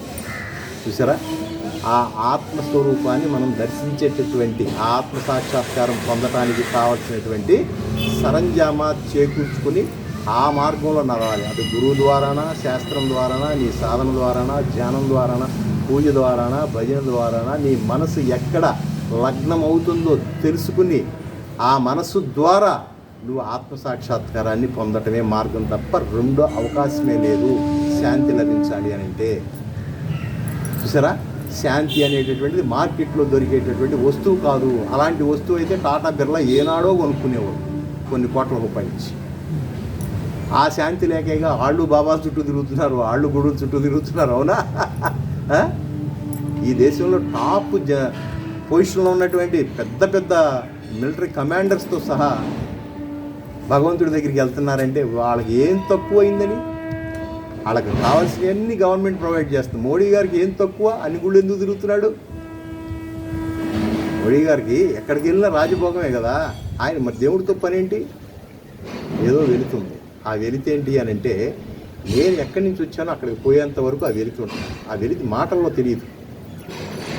మనం జమ్మూ కాశ్మీర్ హాయిగా ప్రదేశాలన్నీ చూస్తూ ప్రశాంతంగా గడుపుతున్నటువంటి వేళ 20 రోజుల వరకు 30 రోజుల వరకు పర్వాలా. ఆ తర్వాత మనం ఇంటికి వెళ్ళిపోవాలనిపిస్తుందా లేదా? మన స్వస్థానానికి వచ్చినప్పుడు మనకు ఉన్నటువంటి హ్యాపీనెస్ వేరుగా ఉంటుంది. లండన్, అమెరికా మనకంటే బాగుంటాయి. అక్కడ ఉన్నటువంటి వాడు ఇక్కడ ఇండియాకి రాగానే అమ్మాయి రిలీఫ్ ఫీల్ అవుతున్నాడా లేదా? అట్లాగే నువ్వు ఆ సింధువు నుంచి బిందువుగా విడిపడిపోయావు. అది మనకు తెలియటల్లా. ఆత్మ కప్పేసింది. ఆత్మని ఈ మాయ కప్పేసింది. చూసారా, ఈ ఎన్లైట్మెంట్ వచ్చిన కొద్దీ అక్కడ చేరిపోవాలనిపిస్తుంది. నా స్వస్థానమైనటువంటి ఆత్మకి ఆత్మ ఈ జీవాత్మ రూపంలో ఉన్నటువంటి ఆత్మ పరమాత్మగా భావించే ఇదంతా భావన రూపమే. దీనికి పెద్ద ప్రయాణం చేసి ఎక్కడో ఇక్కడి నుంచి అక్కడికి వెళ్ళాల్సినటువంటి అవసరం లేదు. ఈ జీవాత్మ భావాన్ని తొలగించుకుని పరమాత్మ భావంలోకి రావటమే సాధన. జీవాత్మ భావన తొలగిపోయి ఎప్పుడైతే పరమాత్మ భావంలోకి రావటమే మోక్షం. అంతే. బంగారు పంజరంలో ఇరుక్కుపోయినటువంటి చిలకకి ఆ పంజరా నుంచి బయటికి వచ్చినప్పుడు ఉండేటటువంటి స్వేచ్ఛ, ఆ పంజరం మధ్యలో ఆ లోన ఉన్నదానికి బయట ఉన్నదానికి సూలు చాలా సన్నగానే ఉంటాయి. అది తీయంగానే జస్ట్ అట్ట బయటకు వచ్చిందంటే దానికి ఎంత విశాలం, కానీ లోపల నుంచి వస్తూనే ఎంత విశాలత్వం కనబడుద్ది. కానీ ఇరుక్కుపోయామన్న ఫీలింగ్, అదే ఆత్మక్షోభ అంటారు. దాన్నే ఆత్మక్షోభ అంటారు. ఆత్మ క్షోభిస్తూ ఉంటుంది. మనం చేయనటువంటి మన ప్రమేయం లేకుండా మనకు తెలుసు తెలియక చేసినప్పుడు, తప్పు చేసినప్పుడు మనకు కలిగేటటువంటి క్షోభ ఉంటుంది. అది మనకు ఫీలింగ్ చంపేస్తుంది. అరే రే పొరపాటు ఈ పని చేశానే, అరే రే ఎంత నష్టం జరిగింది వాళ్ళకి, నేను ఇట్లా చేయకుండా ఉన్నట్టే బాగుండేది అనిపిస్తుంది. ఇది ఆత్మక్షోభ అండి. అది ఆ క్షోభ మనిషికి గురి అయితే కానీ మనలో ఒక రకమైన పరివర్తన రాదు. చూసారా, ఆ రకంగా చెప్తూ తమేవ శరణం గచ్చ సర్వభావేన భారత తత్ప్రసాదాత్పరాం శాంతిం స్థానం ప్రాప్యసి శాశ్వతం. ఓ అర్జున, సర్వవిధముల ఆ ఈశ్వరునే శరణు పొందుము. వారి అనుగ్రహించే సర్వోత్తమకు శాంతిని, శాశ్వతము మోక్ష పదవిని నీవు పొందగలవు అనేటటువంటి విషయాన్ని చెప్తున్నాడు. శాంతి అంటే ఎక్కడ దొరకదు. ఐ వాంట్ పీస్ అంట వచ్చాడంట ఒక భక్తుడు. మనం చాలాసార్లు చెప్పుకున్నాం కదా. భగవాన్ శ్రీ సత్యసాయిబాబా దగ్గరికి ఒక భక్తుడు వచ్చాడు. ఎందుకు వచ్చావా, అమెరికా నుంచి ఇంత దూరాన్ని ఫ్లైట్ వేసుకుని ఇన్ని లక్షలు ఖర్చు పెట్టుకుని ఎందుకు వచ్చావా అంటే ఐ వాంట్ పీస్ అన్నాడంట. చాలా సింపుల్ అన్నాడు ఆయన. అదేంటి, నాకు శాంతి లేక నేను చేస్తాను ఉంటే సింపుల్ అంటావు ఏంటంటే, ఐ వాంట్ పీస్ అన్నావు కదా, ఐ వాంట్ తీసేసి. ఐ అంటే నేను, అహంకారం. వాంట్ అంటే కోరిక, డిజైర్స్. ఈ రెండు లేకపోతే పీసేగా అన్నాడంట సత్యసాయిబాబా. ఆయన చాలా ఇలాంటి విషయాలు చాలా చెప్తారు. చూసారా, నేను అనే అహంకారాన్ని, కోరిక, డిజైర్స్ అనేటటువంటి లేకపోతే ఇంకా అడిగి పీస్ కాక ఏంటండి? ఏది జరిగితే నాకెందుకు? ఏది ఎట్లా జరగాల్సిందో ఆయన లీలా నాటక సూత్రధారి నడిపిస్తున్నాడు. I'm an instrument in the hands of Bhagavan అని కనుక నువ్వు అనుకున్నప్పుడు అసలు నీకు నొప్పి ఎందుకుంటుంది, దుఃఖం ఎందుకుంటుంది? ఈ దుఃఖానికి కానీ వీటన్నిటికి కానీ ఆయనే నడిపిస్తున్నాడు. నా కర్మ ఫలితాలే అని అనుకోపోని, నేను చింతించినా ఆ కర్మ ఫలితాలు తొలగిపోయే కాదు, అనుభవించవలసిందే. ఆ అనుభవించేటప్పుడు ఆ శక్తిని మాత్రం ఇవ్వు. మనం దండం పెట్టుకుని ఆయన వేడుకుంటే మనకు కలిగే ప్రతిఫలం ఏంటంటే ఆ పెయిన్ని భరించేటటువంటి శక్తిని ఇస్తాడు. అది భగవాన్ సత్యసాయిబాబాని అడిగారు. దేవుడు ఇంకేం చేస్తాడండి, ఓ సీసీ కెమెరాలో చూస్తూ ఉంటాడంటే మిమ్మల్ని ఎందుకు పూజించాలంటే, అవునరా ఆపరేషన్ పడొద్దని నీ కర్మ ఉంది, నీకు ఆపరేషన్ పడుతుంది, అమ్మో అని భయపడిపోయావు. చూసారా, నీకు నొప్పి లేకోకుండా మత్తు ఇస్తారే, ఆ మత్తు భగవంతుడు అనుకో. అంటే పని జరుగుద్ది, నీకు ఎట్టి పరిస్థితిలో ఆ కోత మాత్రం తప్పదు, కానీ నీకు తెలియదు. అట్టా అనుభవింపజేస్తా, అది నేను చేసే డ్యూటీ అన్నాడు. అందుకు ఆయన పట్టుకుని వేలాడతాం. అంతేగాని పూర్తి స్థాయిలో నీ కర్మలన్నీ తొలగించేస్తానని ఆయన అంటలా. నీ కర్మలను తొలగింపు చేసుకోవాలంటే నువ్వు అది ఆ విచక్షణతో ఆలోచించి, నేను చేసింది పాపమో పుణ్యమో నాకు గత జన్మలో నాకు తెలియటం లేదు, నన్ను సరైన మార్గంలో నడిపించని నన్ను శరణ వేడితే, ఒకవేళ నువ్వు కనుక పాపకర్మల ఫలితంగా ఇప్పుడు నువ్వు కష్టాలను అనుభవిస్తూ ఉంటే వాటిని అనుభవించడానికి కావలసినటువంటి శక్తిని ఇస్తా. అంటే ఆపరేషన్ జరిగినా కూడా నీకు దెప్పి తెలియకోకుండా ఆ సెడేషన్ డ్రగ్ లాగా పనిచేస్తా. అంతకంటే కావాల్సిందే ఉందండి మనకి కదా. అంతవరకు కోరుకోండి. అంతేగాని చేతితో చక్కగా మొత్తం తీసేసి సమస్యను తీసేసి పక్కన పడేస్తాడని మాత్రం అనుకో. ప్రయత్నం చేయాలి, అన్నీ చేయాలి. అలా పక్కన పడే సన్నివేశాలు కూడా ఉంటాయి. అది ఇంకా లోతైన సబ్జెక్టు. ఎందుకు అలా జరిగినటువంటి వాడు కూడా ఉన్నారు. ఆ భక్తి తీవ్రతలో చూసారా, అలా చేసిన వాడు, అలాంటి వాళ్ళకు కూడా ఉపయోగపడుతుంది. ఒక్కొక్క కేటగిరీ భక్తుడికి ఒక్కొక్క కేటగిరీగా ఉంటుంది. అందరి యొక్క ఆర్తి ఒకే రకంగా ఉండదు కదా, ఆ తీవ్రతను బట్టి ఉంటుంది. చూసారా, ఎవడు బాగా ఏడుస్తున్నాడు హాస్పిటల్లోకి రాగానే కుయ్యో ముర్రో దేవుడు రావుడు అని ఏడుతున్నాడు అనుకోండి ఒక పేషెంట్, అక్కడికి పరిగెత్తాడు ముందు అర్జెంటుగా డాక్టర్. చూసారా, అవును కదా. అట్లాగే ఆర్తితో ఈ భగవంతుడిని నువ్వు ఆ రకంగా నీ కన్నీటి ప్రార్థన హృదయంతో, కుయ్యమొర్రు అంటే అరవమని కాదు, మోకాళ్ళ ప్రార్థన కాదు, మళ్ళీ ఏడుపులు మొత్తుకోలు ప్రార్థన కాదు నేను అనేది. నీ ఆర్తి అంత గొప్పగా ఉందనుకో, అప్పుడు నీ దగ్గరికి తప్పనిసరిగా ముందు నీకే ప్రయారిటీ ఇస్తాను. ప్రయారిటీ అనేది మాత్రం ఉంది, అందరికీ సమానం అనే కాదు, నీ ఆర్తిని బట్టి ప్రయారిటీ ఉంది. చూసారా, భగవంతుడికి ఇంకా ఏం వలపక్షాలు ఉండవండి, అందరినీ ఈక్వల్గా ఎందుకు చేస్తాడు? నువ్వు చేసే పనులన్నీ ఈక్వల్గా ఉన్నాయా? నువ్వో రకంగా చేస్తావు, నేనో రకంగా చేస్తాను. నాకు ఒక రకమైనటువంటి ఆర్తి, నీకు ఒక రకమైనటువంటి ఆర్తి. నీ ఆర్తి ఏంటి? అప్పులు తీరిపోవాలనో, లేకపోతే రోగాలు తగ్గిపోవాలనో, లేకపోతే అపార్ట్మెంట్లు కొనుక్కోవాలనో నీ ఆర్తి. నా ఆర్తి అది కాదు, నాకు మోక్షం కావాల్సిందే. ఏనాటికైనా మళ్ళీ ఈ జన్మ నాకు వద్దు, నీలో నేను ఐక్యం అయిపోవాల్సిందే. నాకు కావాల్సింది జ్ఞానమే, నా ఆర్తి అది. నాకు కావాల్సినటువంటి రిజల్ట్ నాకు ఆయన ఇస్తాడు, మీకు కావాల్సినటువంటి మీకు ఇస్తాడు. ఆర్తిలో డిఫరెన్స్ ఉంది కదా, అందుకని ఆయన చేసేటువంటి ఫలితాల్లో కూడా డిఫరెన్స్ ఉండదు, అందరికీ ఈక్వల్గా ఉండదు. కాబట్టి ఏది కోరుకోవాలో, ఏది కోరుకుంటే శాశ్వతమైనటువంటి కోరిక అవుతుందో ఆ విచక్షణ విజ్ఞానం ఆ మనిషికి మాత్రమే ఉంది. మనం ఏం కోరుకోవాలి ఇంతకీ భగవద్గీతకి అని అంటే, మరు జన్మ లేనటువంటి స్థితికి నీలోనే నేను మెర్జీ అయిపోవాలి. నాకు మళ్ళీ ఈ శరీరం వద్దు. ఈ శరీరం వచ్చిందా తప్పనిసరిగా ఆకలంటూ ఉంటుంది. ఆకలంటూ ఉందా నేను కష్టపడవలసిందే, చెమట వచ్చవలసిందే. చూసారా, ఈ పనులన్నీ ఎక్కడి నుంచి స్టార్ట్ అవుతున్నాయి? మనకు ఆకలి నుంచే స్టార్ట్ అవుతున్నాయి. ఈ ఆకలి ఎక్కడి నుంచి వచ్చింది? శరీరం ఉండబట్టే. నాకు ఇంకా శరీరమే లేకపోతే ఏ గొడవ లేదు కదా. ఎంత ఎన్లైట్మెంట్తో ఈ పుస్తకాన్ని పట్టుకుంటే మనం ఆ కోణంలోకి వెళ్తాం. చూసారా, అంత డీప్గా కాకపోయినా కనీసం సమస్య వచ్చినప్పుడు ఎట్లా మనం దీన్ని ఎన్కౌంటర్ చేయగలం అనేటటువంటిదన్నా మనకి లభిస్తుంది అనేటటువంటి విషయాన్ని మనం మాట్లాడుకుంటూ ఆఖరిగా ఈ పద్యంతో ఆఫ్ చేసేద్దామండి. కాబట్టి జీవులు సంసార చక్రం తగులుకొని పరిభ్రమించుతున్నారని చెప్పబడినది. మరి వారు తప్పించుకుంటూ ఎట్లా అంటే, జనన మరణ రూప సంసార దుఃఖం నుండి వారు విడివటం ఎట్లు అని ప్రశ్నలు ఈ శ్లోక సమాధానం చెప్తుంది. ఏమని? సకల జీవుల యొక్క హృదయస్థానం ఏ పరాత్పరుడు నివసించుతున్నాడో వారిని సర్వవిధముల శరణు పొందటమే. సంపూర్ణ శరణాగతి. శరణు పొందటం అని అంటే ఏదో దండం పెట్టి మిగతా అన్ని వ్యవహారాలన్నీ మీరే నడిపించుకోండి మీరే అంట కాదు. నువ్వు ఏది చేసినా నేను సమస్య మీ ముందు పెట్టా అంతే. మీరు ఏ రకమైనటువంటి తీర్పు ఇచ్చినా ఐ ఒబే మై సెల్ఫ్, నేను దాన్ని యాక్సెప్ట్ చేస్తా. దిస్ ఈజ్ కాల్డ్ శరణాగతి. అంతేగాని నా ఇష్టం వచ్చినట్టుగానే నువ్వు తీర్పు చెప్పు. అదే మనం చాలాసార్లు అనుకున్నాక జస్టిస్ చౌదరి సినిమాలో వాళ్ళ అబ్బాయికి ఉరిశిక్ష వేయాల్సిన పరిస్థితి, తీర్పు చెప్పాలి ఈయన, వాళ్ళ అబ్బాయికి ఆయనే చెప్పాలిగా. అప్పుడు ఆయన తీర్పు చెప్పడానికి నానా స్ట్రగుల్ పడుతుంటాడు. మరి ఓ పక్కనేమో కన్నపేగు, ఓ పక్కనేమో చదువుకున్న చదువు ధర్మం గురించి, ఇంట్లో వాళ్ళ ప్రెషరు. చూసారా, ఆయన ధర్మానికి న్యాయానికి చట్టానికి లోబడి తీర్పు చెప్తాడు. చూసారా, అట్లాగా ఇక్కడ మనం చాలా విషయాల్లో ఈ రకమైనటువంటి ఈ సంసారం నుంచి తప్పించుకోవాలి అని అంటే పూర్తి స్థాయిలో ఆయన్ని శరణు వేడాల్సిందే. కాబట్టి మన కోరికల లిస్ట్ అంతా తగ్గిపోద్ది, ఆటోమేటిక్గా తగ్గిపోద్ది. మనం శరణు అన్నాము అని అంటే అన్ని రకాలుగా ఇక మరు జన్మ లేనటువంటి స్థితికి తీసుకెళ్ళమనే ఉద్దేశంతో శరణు కోరాలి. శరణు నాకు అపార్ట్మెంట్ కావాలి, శరణు నాకు ఇది కావాలి. ఇక అవన్నీ చిన్న తాయిలారు, అవన్నీ చిన్న తాయిలారు. ఆ కల్పవృక్షం కింద కూర్చుని కాఫీ పొడి అడుగునట్టుగా ఉంటుంది అంతా. చిన్న తాయిలాల గురించి అసలు మనం అడగొద్దు. ఇచ్చేవాడు పెద్దవాడు అయినప్పుడు పెద్ద కోరిక కోరుకోవయా. మనం చాలాసార్లు అనుకున్నాం, రాజుగారు ఏదో కొద్దిగా ఒక పూట భోజనం పెట్టించండి అని అడిగామనుకోండి, ఎంత దరిద్రంగా ఉంటుంది. 10-15 ఎకరాలు 20 ఎకరాలు అది ఖాళీగా ఉంటుందండి, ఆ భూమి నా పేరును రాయించండి, కాస్త నేను వ్యవసాయం చేసుకుంటాను, గోవులు పెట్టి ప్రకృతి వ్యవసాయం చేస్తాను, అప్పుడప్పుడు మీకు కూడా పళ్ళు పూలు పంపుతాను. ఆ రేంజ్లో అడగాలా లేదా? అంతేగాని బాబు మీరు ఏదైనా మీరు ఇడిచేసిన పొట్టు ఒకటో, లేకపోతే కొంచెం మీరు వాడేసిన చెప్పులు, లేకపోతే ఒక పూట భోజనం పెట్టించండి అని రాజుగారిని కోరితే ఎంత అసహ్యంగా ఉంటుందో, అట్లాగా భగవంతుని కోరేటప్పుడు కోరిక ఏంటో ఉండాలంటే శాశ్వతమైనటువంటి కోరిక